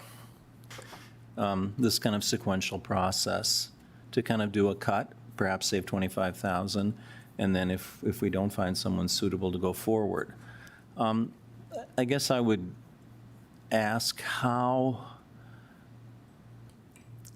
we would respond to the feelings of some people in the community who feel it's all a done deal and it's cooked and it's insider and we really aren't serious about going forward, that I feel I need to have a better response to that at this point, that it is really a competitive process. And I think part of the response is if we have 4 candidates or 5 candidates, we have 5 already that are competing. Could you help me with that? Because I might be willing to move in that direction. Mr. Mayor? For clarification on that answer, out of the 5 in terms of qualifications, that even the primary job descriptions that is out there, How many meet those? Mr. Mayor and Council, unfortunately, the 3 that have already come through do not meet the job description. So that's, So 2. I mean, we certainly, at this point, and the one that we received today probably meets it on the minimum, but no actual government experience. They would not hit the ground running. So I guess I defer to you. We would be doing a process that I don't want to also bring in individuals and put them at a disadvantage, because it's not an easy process, and it can be a little bit demeaning if you have absolutely no idea when you come into a job interview that there's no background, and you can easily see that the person is not qualified. I mean, I as a human resource director wouldn't put someone through that. Nothing personal. Alderwoman Olson. Mr. Mayor, and in response to Alderman Padragula, I was just going to suggest that we do involve the community in this process so that they do have a say, so it isn't something that is just a decision that is made on this dais among these 7 or 8 people. It would be involving the community so that they would know that either the internal person was the right person or not the right person. Alderwoman Evans. But they would have no comparison point. Right, the internal person is then the norm, right, and there's no comparison point. I have to, again, strongly, from the campaign, people, whether it's accurate or not, have a perception of this old boys club in this city, and that this would smack of evidence that this exists, that we are not giving a fair opportunity to, see if there is external candidates that internal candidate can compete with. Do I hope that internal candidate rises to the top? I sure as heck do. But I think we owe it to the people of this city to give them some choices. We owe it to the internal candidate, if we do go with that person, that he or she has competed among a pool of candidates and has still got the job, not because of who he or she knows or is connected to, or his position or her position within the city. So I think I would like for you to maybe explain the $25,000, where that's coming from in your budget. If that is movie money we have to take from somewhere else, but just so the public has an understanding of the source of those funds. Alderwoman Evans, the money does come from the city manager's budget. Okay. So it comes from salary savings in the city manager's budget. I would like to just say in an honest opinion, with regard to if you want to take it to heart or not, I also want to see any individual coming in come in without a lose-lose situation. I don't want to see an internal candidate and come in with certain baggage that they can't do because there are expectations from one end and there's expectations from the next. I want them to come in with a clean slate and coming in knowing what they're coming into as well. I think that with regard to some of the things that have been said, I don't know if this person would come in with that opportunity. Second question, I just want to clarify, because there seems to be some confusion, that if we were to retain the firm, that does not tie our hands with the internal candidate. It certainly just provides us with some additional candidates that the firm identifies along with any internal applicants. Correct. Alderwoman Evans, that individual would be considered no different than any other candidate. Right. So they have And we the can same ultimately end up going with, we have to pay them the $25,000 regardless. Absolutely. We would pay them that whether we hired, an internal candidate or a candidate that didn't even come from either internal or their world. That is correct. Thank you, Lisa. Further discussion or questions? Alderman Pittner. No questions for, thank you, Mayor. No questions for Lisa. Just my thought on this again, and I find myself aligned with Alderwoman Evans that, again, iron sharpens iron. If we have a bigger pool to pick from, it allows and lends to transparency of us as a council. the candidates that we may have, internal candidates, may be the best. There is absolutely a possibility of that. But we don't know what's on the other side.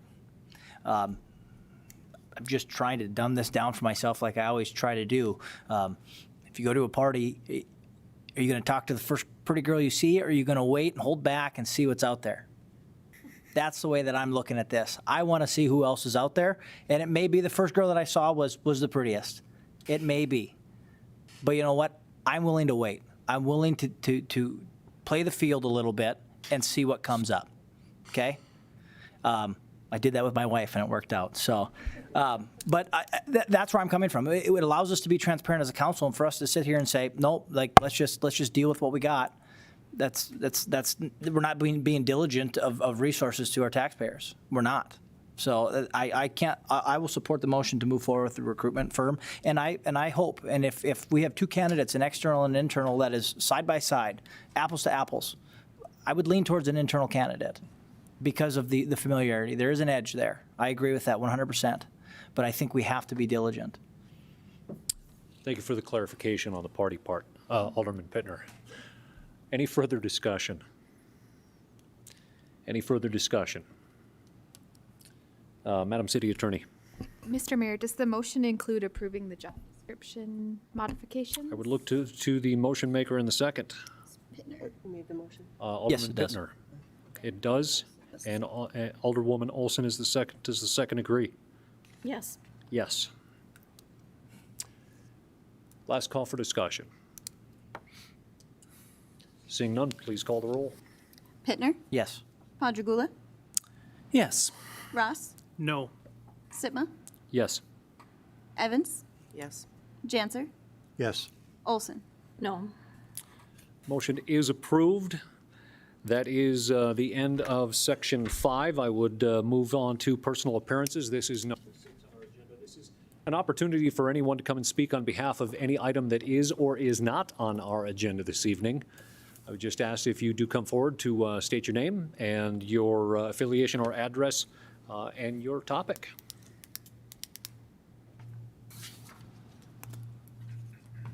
Hello, my name is Dan Lawson.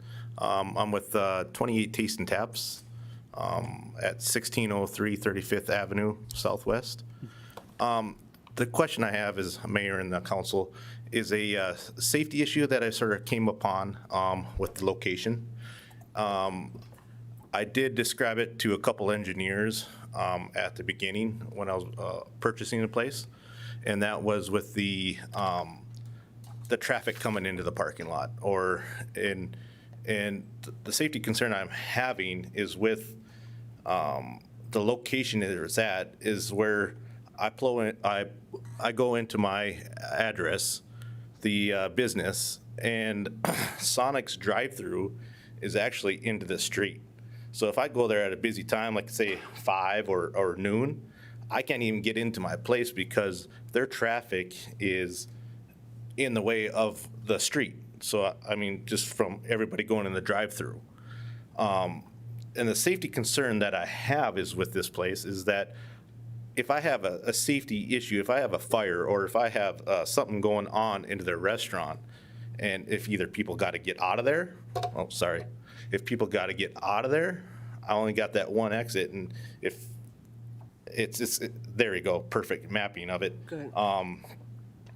If you can, I guess, I'm trying to get my zones here.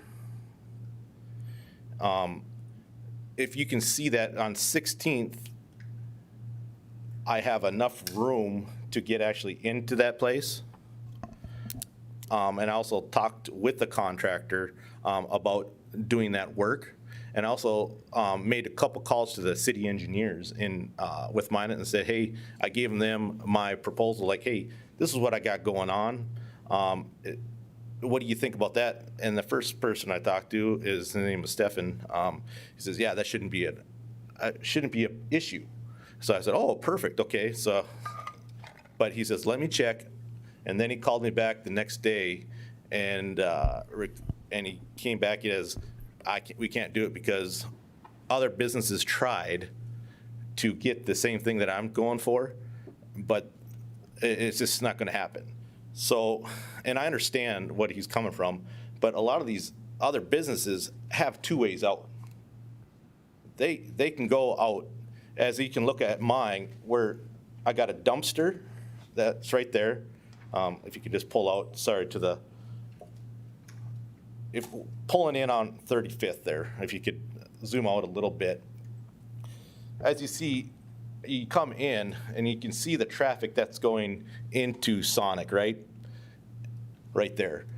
And so if I pull in, a lot of times I pull in, I can't even get in. I have to go use the hotel entrance down and come back all the way. So it's just, it's a lot of confusion. And I'm thinking, if I have a fire or a police emergency to this place, a fire truck can't make that turn and, you know, come into the place like that. I mean, it's just, I have more personnel also. I have the seating's 149 people. Okay, like 5 guys or, you know, stuff like that. They ain't gonna have that many people. And it's just a safety issue I'm seeing, correct me if I'm wrong, is that I'm sort of just bottlenecked right into here. And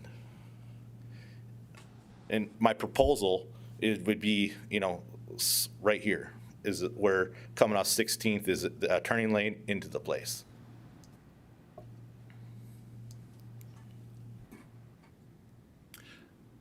And Mr. Lawson, what was the reasoning? And we'll bring our city engineer or someone to come up and speak on this. But what was the premise for not wanting another entrance directly onto 16th Street?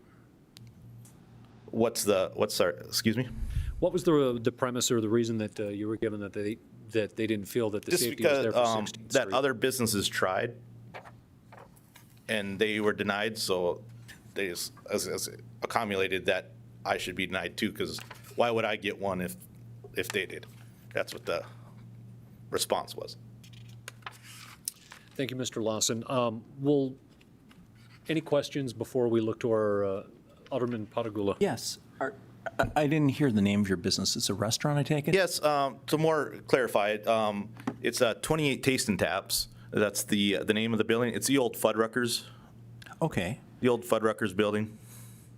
And it's a restaurant or a bar? Or? It's a restaurant, sports club, sports bar, restaurant, family, kind of.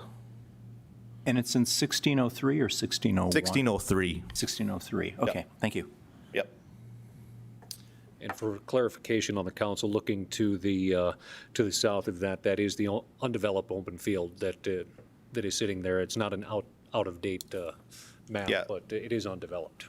And Mayor Simpa and the council, I also talked to the person that's building at the 1504 lot there, is to see even if I could get my parking lot connected to theirs, and then come to your city to right here, you know, somehow, is where I could pull right out of here and come to this street. And that was Craft Builders, and yeah, it was a no-go on that, so. Thank you, Mr. Lawson. I would, if no one else has any other questions at this point, we can certainly have you stand by, but I want to bring up our city engineer for a little more on the limitations there or the reason for not wanting to move forward on it. Okay, thank you. Thank you, sir. Mr. Meyer. Thank you, Mr. Mayor. Emily got me up to speed here on what some of the conversation was between this gentleman and Mr. Jers, our traffic engineer. It's not that others have tried and failed, so that therefore, you know, we're going to deny this one. You have to look at this area in the whole context of what we're trying to do. It's all about access management. And so on our arterial roadways, 16th Street being our primary north-south route besides Broadway, the goal is to find ways to limit access points as much as possible, because what ends up happening, the more you saturate a corridor like this with access points, you increase accidents, you cause congestion concerns, and in the long run, you ruined your investment. I haven't driven by Sonic during these busy times. If that's what's occurring, then yeah, that's a problem for those businesses. But when this area was platted and developed, there was an overall goal with all of this to consolidate access points like what's been shown, have that traffic come in and out at 35th Avenue and 32nd Avenue and 31st Avenue to the north, and then have those driveway accesses off of the avenues. And then that way, 16th Street gets the clear north-south. We limit that congestion. We keep that corridor from turning into another Broadway, which would be bad for us. So it was denied for those reasons, and those reasons alone. It's purely access management, and then we follow the policies that are adopted by City Council, and access management is one of them. Lance, is part of that restricted access also to the fact that that is going to be a main corridor directly to the new Trinity complex? Mr. Mayor, that's one of the reasons. When we did our transportation plan here a number of years ago, 16th Street is projected to carry around 25,000 cars a day as Southwest Minot continues to build out. So that's with Trinity. That's the land around Green Acres developing. That's equivalent to what Broadway has today for an average daily traffic. It's around 25,000. So as the city of Minot continues to develop, it may not look like it's going to be a problem today, but again, we're trying to project long range. We want to protect those corridors so that when the 25,000 cars do show up someday, we're not in the same predicament we are there on Broadway. Alderwoman Evans. A question, Lance. Is it, so you said that like a sort of a study hasn't been done since this plat was, like, has anybody from your staff been out there at these times where Mr. Lawson is saying there could be a safety issue? Like, I'm wondering if it's worth, like, the city's time, or one of your staff members' times to just go take a look. I'm not saying we do, but, to see if there is some potential underlying safety issue that needs to be addressed.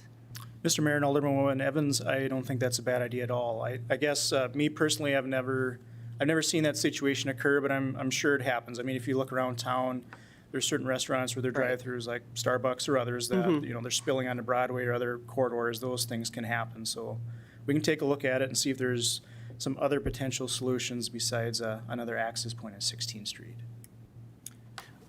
I would really, I don't know. Lance, also just for one quick follow-up here, as we take a look at the road network, basically, that is pushing, is the anticipation, and I know it's very difficult to say something's going to develop at this certain date, is the intention for that road that goes between the hotel, Sonic, and the former Fuddruckers building to continue on through to that, to the road that runs east-west? Mr. Mayor, that is the future concept that we have and that we're trying to plat for as property continues to develop from east to west. 35th Avenue would become what we call in our transportation world a collector street. So we're trying to funnel cars onto certain streets and then get them to the arterials. 35th would be one of those. In our models, in our future planning, we have selected that intersection as the most likely candidate for a traffic signal. So that would have a pretty good spacing between 37th Avenue and 31st Avenue. It's not ideal. We'd like a little bit further, but that's kind of how things shook out in the platting. But that would be our intention, is to someday have a traffic signal there when the volumes would warrant, and then 35th Avenue would eventually continue all the way over to 30th Street, which would be the next arterial. And hopefully someday we can punch that roadway north and then connect to the bypass in some way, shape, or form, so that we do have another north-south arterial as the city continues to grow. But that's a lot of long-term planning, but you have to start somewhere and develop concepts for how some of these things can tie together. Perhaps, Mr. Meyer, and maybe it might be, and I know some of these folk, sometimes, for instance, Mr. Lawson here is looking for an immediate answer. I don't think that there's an immediate answer to this one. I think maybe perhaps if you could have some of your staff take a look at this at that noon, 5-6 hour rush hour to see what kind of spillover that there is, and continue to try to draw up some possible other solutions rather than, I think, going against the plan that in place and that it, I think, has been working to this point, but at least we can get some answers to that point and perhaps come back with us to a report on that within a reasonable period of time. Great, Mr. Mayor. We'll visit with Mr. Lawson, try to understand when he's seeing some of these things occur, and then we'll send some staff out, take a look, report back. Thank you, Lance. You're welcome. Mr. Lawson, did you have any final thoughts, if you would come to the podium? And the big thing we're sort of missing here is like, okay, yeah, we put a stoplight out, with the entrances right now with capacity is within that building. What if something happens as we speak right now? Okay, what if there's a fire? If you look at the fire department and for the police department to get into this spot, people trying to get out, there's only one way out, right? There's only that one way out. Fire truck's gonna come, okay, people are gonna there's not two exits. That's the big thing that I'm just looking for, is something, just to make sure we don't have a disaster happen as we know right now.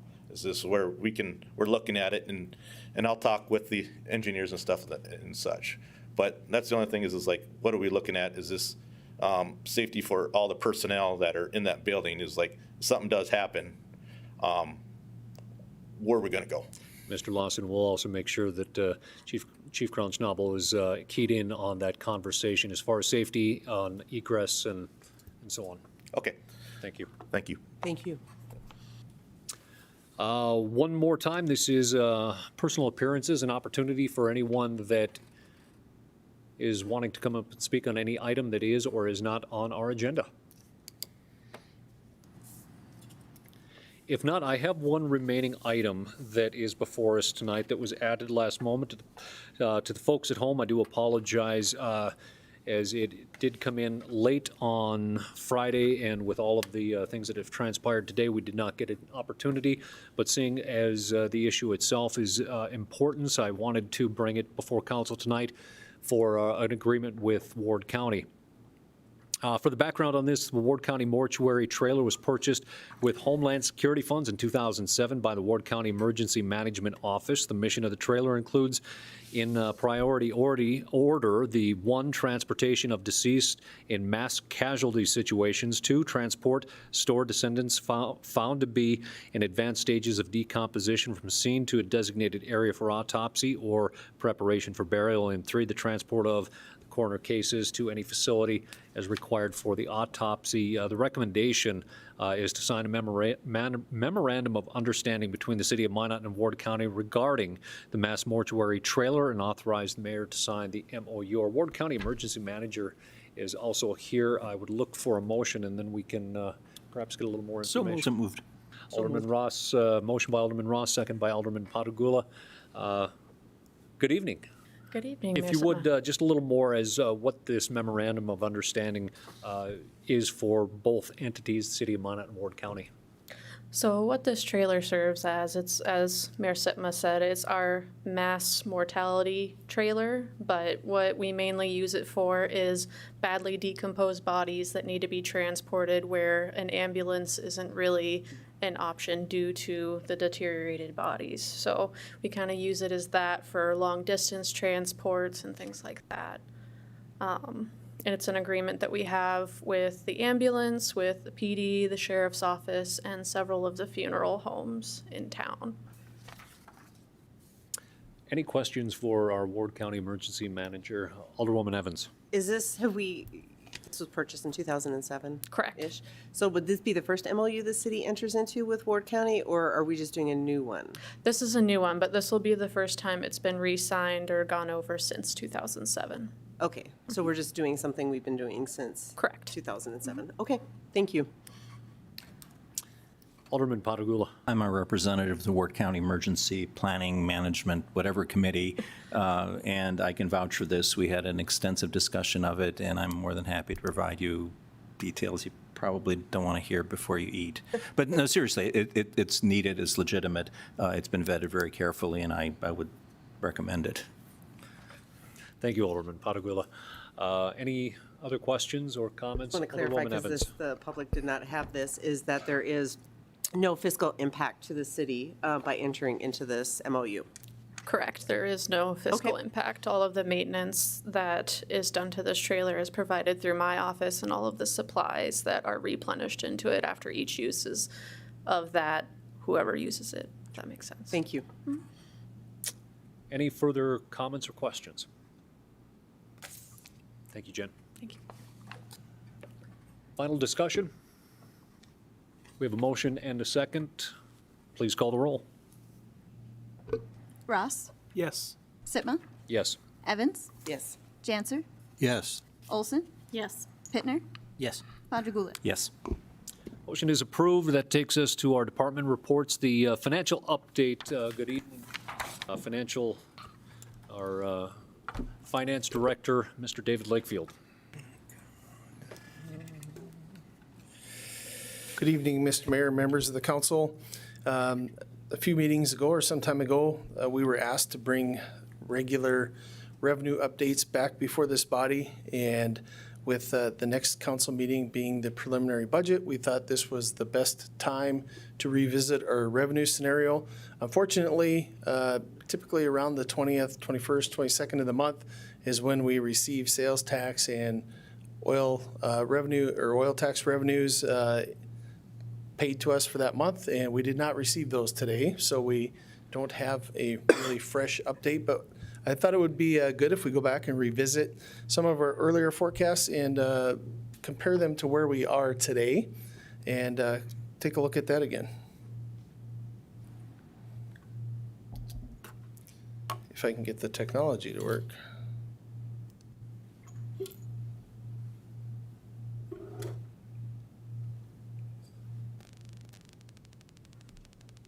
All right, this first slide is a forecast we did for sales tax revenues some time ago, some months ago, back before we had March collections. And the dashed line along the bottom is kind of where we forecasted sales tax revenues to be. So even though we don't have a lot of really new information, I just want to go back and look at this original forecast, and we'll give you the good news and the bad news that comes along with that. Here is our actual collections here. As compared to the forecast.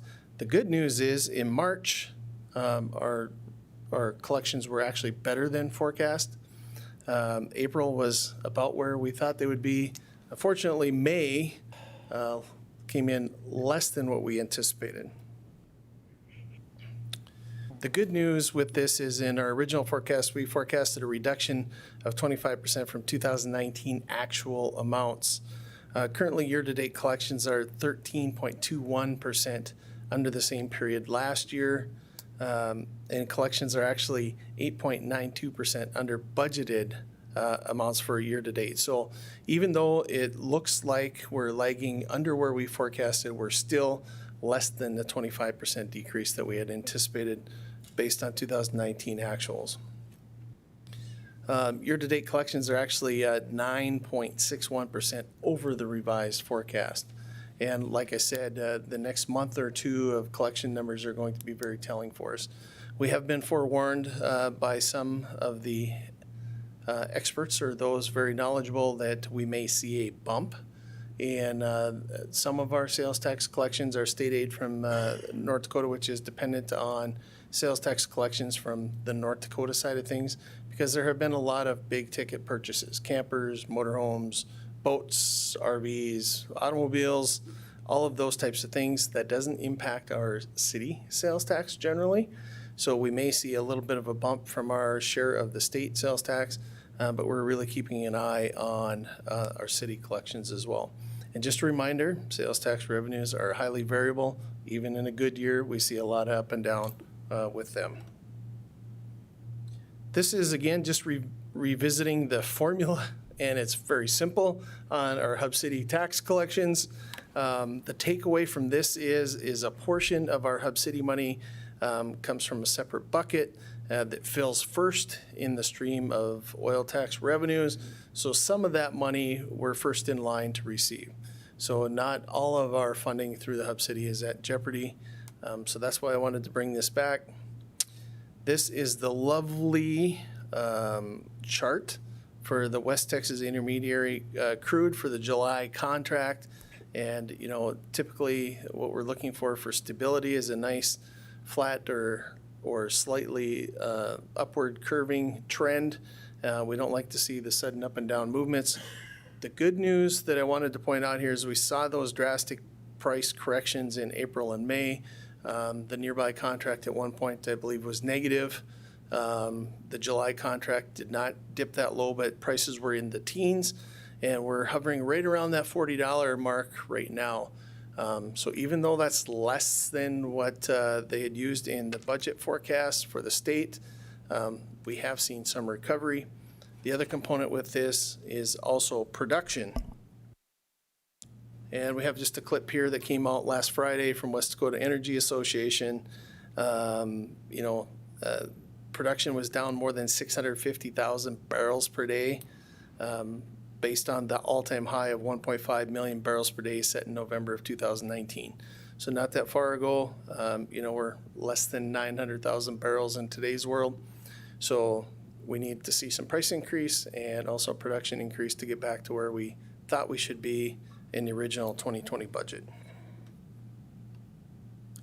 This again is our revenue sensitivity analysis that we brought to you several months ago, and we revised this at least once. We have not made additional changes. I just wanted to again point out that we had identified, an expected shortfall of about $6.3 million. We identified offsetting reductions to accommodate that, and a couple of those were accommodated through removal of two very large capital projects in the city to offset some of this, and we continue to work at, to reduce other operational costs as well to make up any differences. And again, this just highlights some of the anticipated shortfalls and how we thought we could absorb them or make up for them. Some takeaways to weathering the storm, obviously maximizing revenues. Department heads have been very involved in looking for sources of funding, grant funding for different projects or equipment, those types of things. CARES Act funding has come into play, significant amounts of that recently. So we continue to explore all options on the revenue side of things. Year to date, just looking at general fund, our revenue is tracking at about 63.4% of our annual budget, at the end of June, so halfway through the year. So it looks like we're way ahead of the game, keeping in mind that property tax revenues generally come in early in the year. So, that will normalize the further through the year that we get. But we are trending in the right direction there. Obviously, controlling expenses is what we really have within our grasp of control. And year to date, again, referring to the general fund, we're tracking at 46.4% of budgeted expenses through the end of June. And when you look at that 3.6% of what was budgeted, that equates to about $1.98 million in savings year to date. So if we can keep on that pace and keep aggressively managing our expenditure side of the equation, we can be on pace to have significant savings at the end of the year. Now, there are some things I want to point out that are somewhat beyond our control, and snow removal is one of the things that some of you have nightmares or memories of some snowstorms in 2016 that came in rapid succession. Right now, our cutting edge line item, we're at only 29.5% of our budget for the year.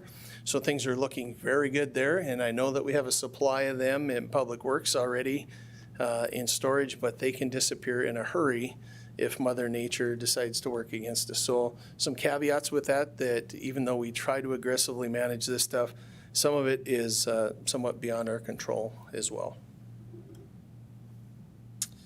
At this time, I know this is very quick, and I was hopeful or optimistic that we would have more recent numbers to reflect. We will bring that information back at the next council meeting when we deliver the preliminary budget. But I will stand for any questions that you may have at this point. Thank you, Mr. Lakefield, and certainly we will be diving deep into all of the numbers here with the preliminary budget very soon. So thank you for the update. Any questions for Finance Director Alderwoman Evans? I have a comment and a question. First, Dave, I want to commend you and your staff and the other department heads. you guys have been staying on top of this and keeping us updated, and the very quick changing nature of revenues and expenditures. I know the department heads have been amazing in keeping those expenditures, at bay. It's not gone unnoticed. I hope, we will weather this storm and can reinstate some of the things that, we're holding back on. But it's tough, and, I know it's being spread around among all of our departments, and I appreciate everybody stepping up and looking for any sort of excess that we can all sort of sacrifice for the greater good. So thank you, and your staff, and Sue Greenheck, who's been amazing in keeping these numbers up to date as well. Question about the CARES Act. How is that, tell me how it works. Like, how do we, just tell me how it works for Minot. Mr. Mayor, Alderwoman Evans, there are some components here. First of all, we tracked pandemic-related expenses and submitted for potential reimbursement. And so far, to my best of my knowledge, we haven't been successful in receiving any of that funding. Some of the caveats were you couldn't use or you couldn't request reimbursement for anything that you would have normally budgeted for anyway. So it was kind of limited to extraordinary items. We continue to look at all aspects and submitting things that we think that should be reimbursed. Probably the most significant piece of the CARES funding that we received was at the airport. And I believe that our airport director, Mr. Feldner, had provided a monthly report to members of the council. At one point, passenger counts were off by 95%. And associated revenues that come along with that through facility charges and passenger charges, rentals of automobiles, parking, landing fees that come through the airport. So a number of those revenues are impacted just because of the reduction of the passengers coming through that facility.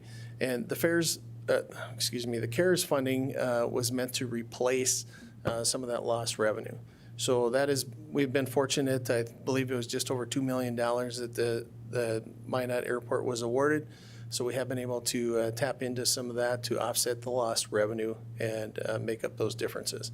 We don't know what's going to come forward, if there will be another stimulus type of bill coming from the federal government. We don't know if there will be additional funding that comes through, but we continue to monitor that and react appropriately. Thank you. Any other questions for our Finance Director? Alderman Patagula. Also wanted to echo what Carrie was saying. Really appreciate the update and the work on the part of staff. Even if we don't have current numbers, it's still good to get a periodic burst of data.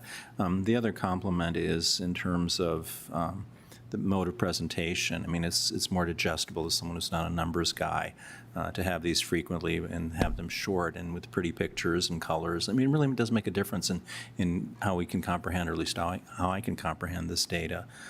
So, if you keep it up, would be really appreciated. And again, great appreciation to staff for saving things. I mean, there's so much in the city that I think many people don't understand, that kind of goes on autopilot or that we don't see. And it often results in savings of great sums of money to us and greater efficiencies. And it's kind of like a fine-tuned machine that keeps whirring. And if you don't open up the hood, you don't realize how complex it is and how well it works most of the time. So for the members of the audience, we do things, and a lot of them even we don't know about, but the staff are busy, humming away, and that's appreciated and noticed. Mr. Mayor and members of the council, I think the important takeaway here is, even though I don't have really great news, the good news in this is that things aren't worse than we anticipated, at least at this point. So I'll caveat that, but it appears that some of the actions that were taken early on to adjust to this scenario are kind of playing out and holding firm, and obviously we continue to monitor that and take actions that we think are appropriate. Any other questions for our Finance Director? Thank you, Dave. Number 9 on our agenda is the Souris River Joint Board Quarterly Report. Mr. Ryan Ackerman, who is the SRJB, is with us for a presentation.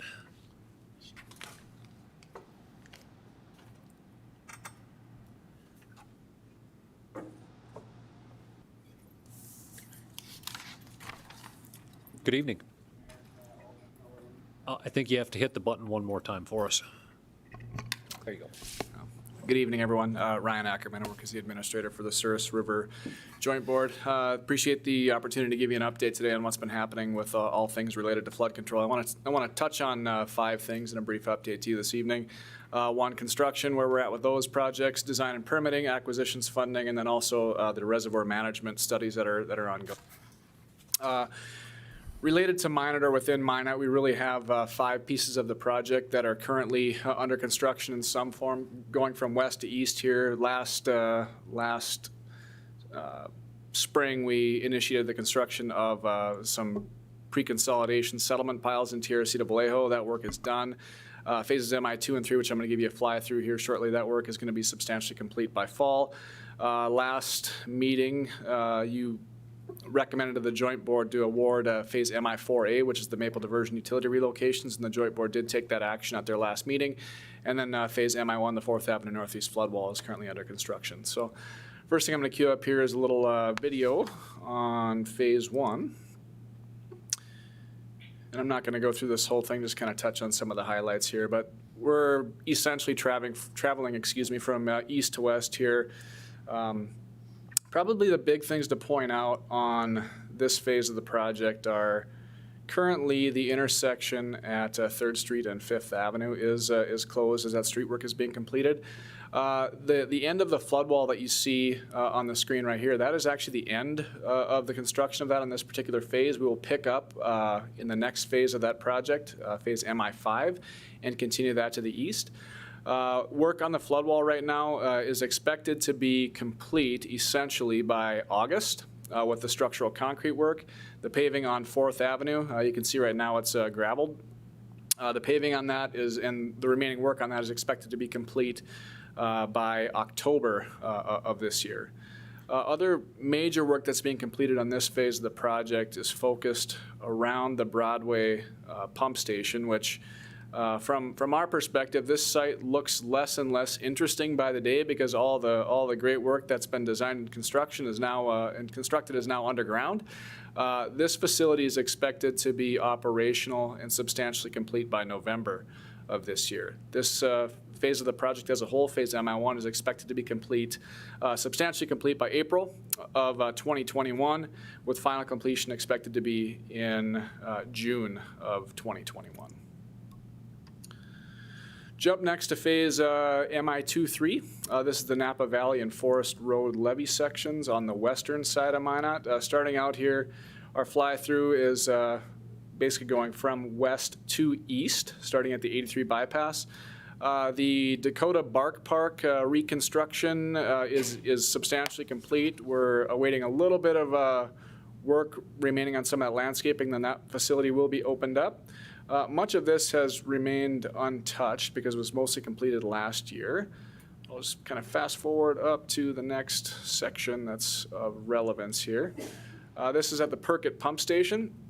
This pump station is currently operational. It's substantially complete. And as we're continue our flight here to the east, we're getting into the Wee Links Golf Course. Pleased to report that following the swampy conditions on that golf course back in September of last year, that the turf, the greens, the fairways, et cetera, have been successfully reestablished and turned over to the Park District now for maintenance. And as we're approaching 16th Street here, you'll see some of the levee work that has yet to be completed. I guess we're excited for this piece to get completed so that we can essentially turn this facility over to the Park District and they can resume operation of the Wee Links Golf Course. Along 16th Street, work is primarily focused on getting that Wee Links parking lot rebuilt. There's also a path that goes underneath the 16th Street bridge that the contractors are working on. And as we continue our flight now to the north, we're into phase 3 of the project. This phase is substantially complete. What you see on top of this levee in terms of surfacing is gravel, and it's our intent to keep it that way up until the point that the Maple Diversion is built. At that point, our contractors will come back through and put a shared use path surface, an asphalt surface on top of that levee. We're not going to do it right now because essentially it becomes a path to nowhere in the meantime. So We've got construction videos, photos, et cetera. We have a Mouse River Plan YouTube channel that we upload videos to on a monthly basis. We also have static construction cameras that take photographs every 15 minutes. You can look at a time lapse at various locations throughout the project. On the design side, we have a few phases that are fully designed and ready to construct, pending some movement on acquisitions. One of those phases is the western tieback for Minot. That's a Tierra Cita Vallejo levee. That's 100% design. Plans are sitting on the shelf. We need to complete acquisitions, and that project can go out to construction. Phase MI4, which is the Maple Diversion, we're at about a 30% design level. And phase MI5, the Northeast Tieback Levee, which you're aware went through a reconfiguration recently, that's about 40% design. We expect to be at about 60% design within the next couple of months on that one. Other notable phases, the levee phase out in Burlington, the entire project in Burlington is 100% design, sitting on the shelf, and will go out to bid as soon as acquisitions are completed. The Joint Board is also working on acquisitions for project features located outside the city limits of Minot. Inside Minot city limits, you have your own team internally that's working on that for you. In Burlington, we have completed about 35 acquisitions with about 5 remaining. Tierra Cita Vallejo, we've completed about 15. We have 5 remaining there. And for the Northeast Tieback Levee, we are working on acquisitions associated with that are outside of Minot city limits. So there are 3 commercial properties on the east end of that project that we're currently working on as well. Offers have been sent, counteroffers received, and we're working in the negotiations on that. One of the programs that we're in the process of closing down is the STAR program. Through this program, we acquired 166 structures. We also relocated structures like the one on the bottom right of the screen from basically the floodplain to high ground. We're also in the process of constructing 1 ring dike. It's about a $12 million total program. Like I said, we're in the process of closing this one out. Touch a little bit on funding. I know the mayor has touched on this in some of his briefings previously, but the numbers that we've got on the screen essentially correspond to our 1921 original work plan, and the dollars that are on the screen are state dollars. Okay, so we had an appropriation of $82.5 million to start with. $46.6 million of that was associated with activities inside of Minot city limits, and the balance was associated with activities outside of it. As the budgets begin to become more and more malleable within the state, we had to take a look at some of our activities and figure out which ones are high priority here. Well, as we look at this list of activities, we kind of feel like the acquisition funding numbers are pretty sacred because we're in active negotiations with those property owners and we don't want to stall that progress. So we essentially intend to leave that funding intact. Just some update on the funding side of some various activities as well here. Phase MI5, which is the Northeast Tieback flood wall. Originally, we had $38.3 million planned for construction in this biennium, with the balance intended to be funded using a future appropriation. Phase MI4, that's the Maple Diversion. We have partial construction of that plan for this biennium. That's that $3 million roughly project for those utility relocations. We are moving forward with that. That project's in kind of the stages of, I'm going to say, mid to final design as we work through negotiations with the railroads on that one. And we're also awaiting authorization through the word of legislation, which we're expecting Congress to take up sometime this fall.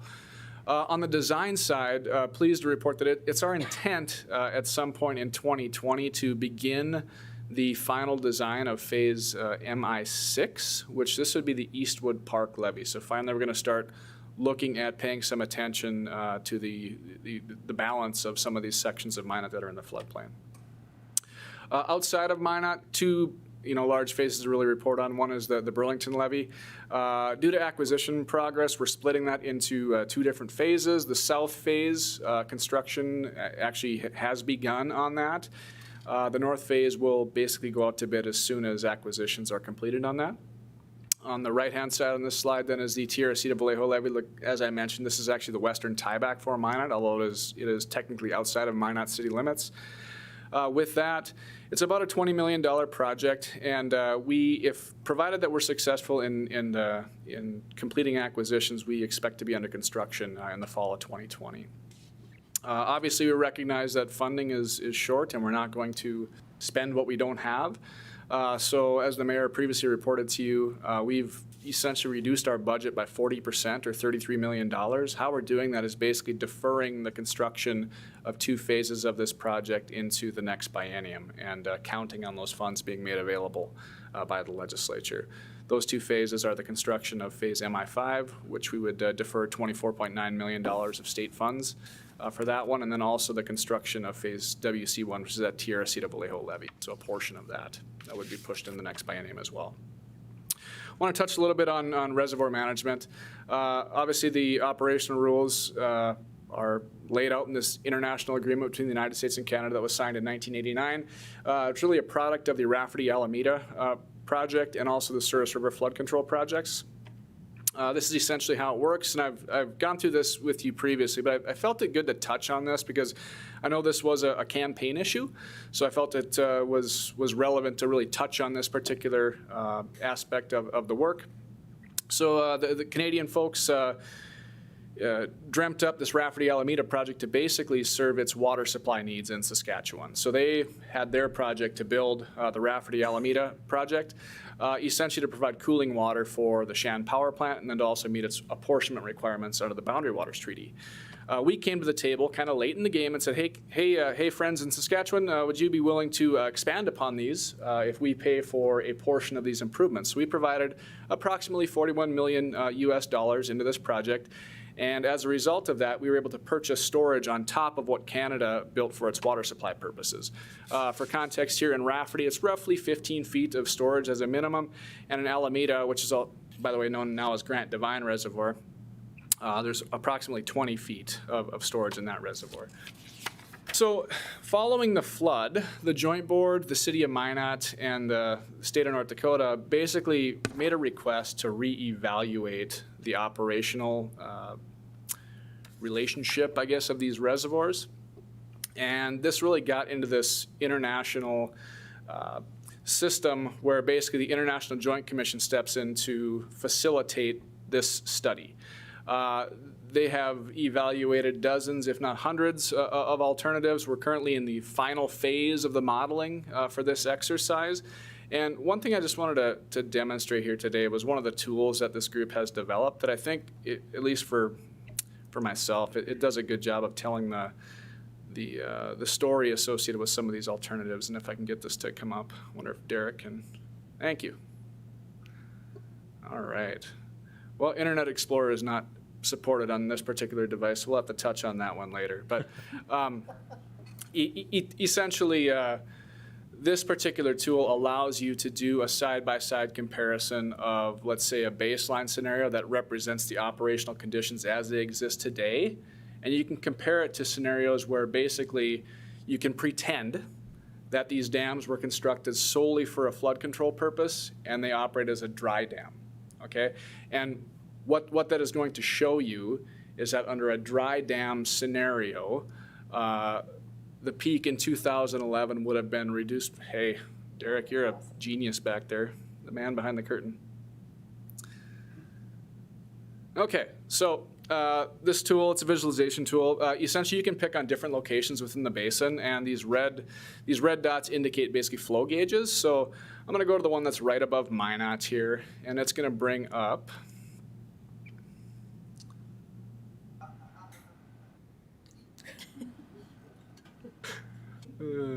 sounds like my mother back there.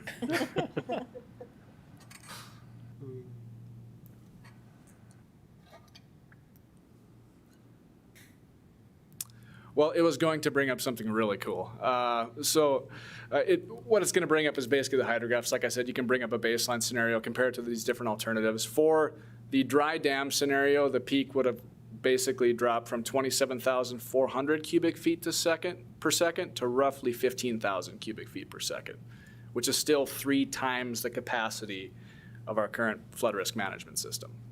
Okay.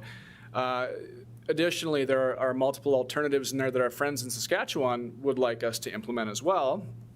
And we're just gonna give this a whirl, and if it works, great. If it doesn't, that's fine too. But so I'm truncating the record here. So The line that you see on the screen, this is the baseline, basically how things operated essentially back in 2011. And I can click on these different alternatives. I'll implement the dry dam alternative.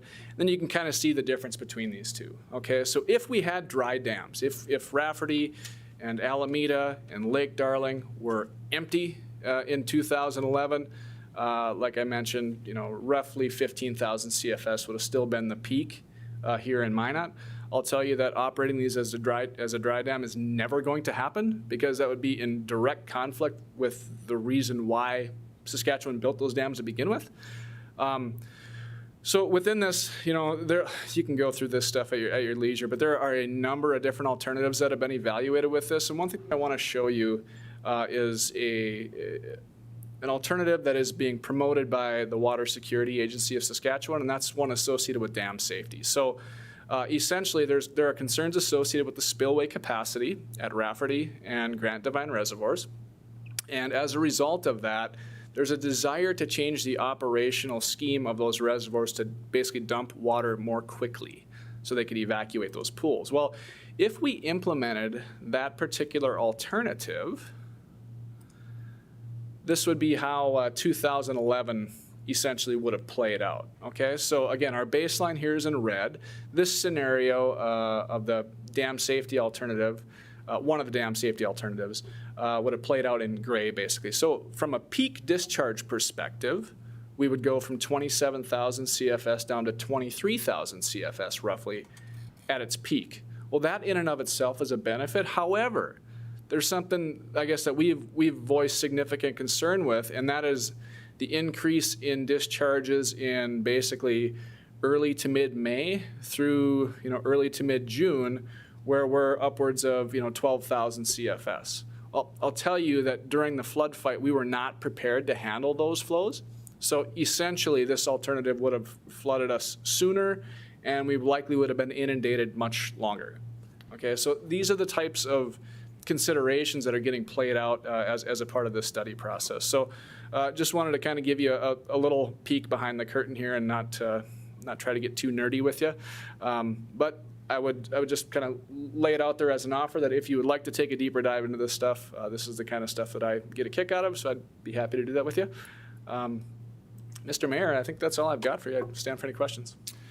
Thank you, Mr. Ackerman. And just for council's also understanding, or maybe a question first and then a comment. As far as the federal cost share on the Maple diversion portion, where are we currently at? Mr. Mayor, excellent question. So essentially, in order to get a federal cost share, we need two different actions to occur. The first is authorization, which is actually the easier lift, and the second is appropriation. The federal project includes roughly $90 million worth of improvements. Of that, approximately $60 million is eligible for federal participation. That would be the federal government's cost share on that.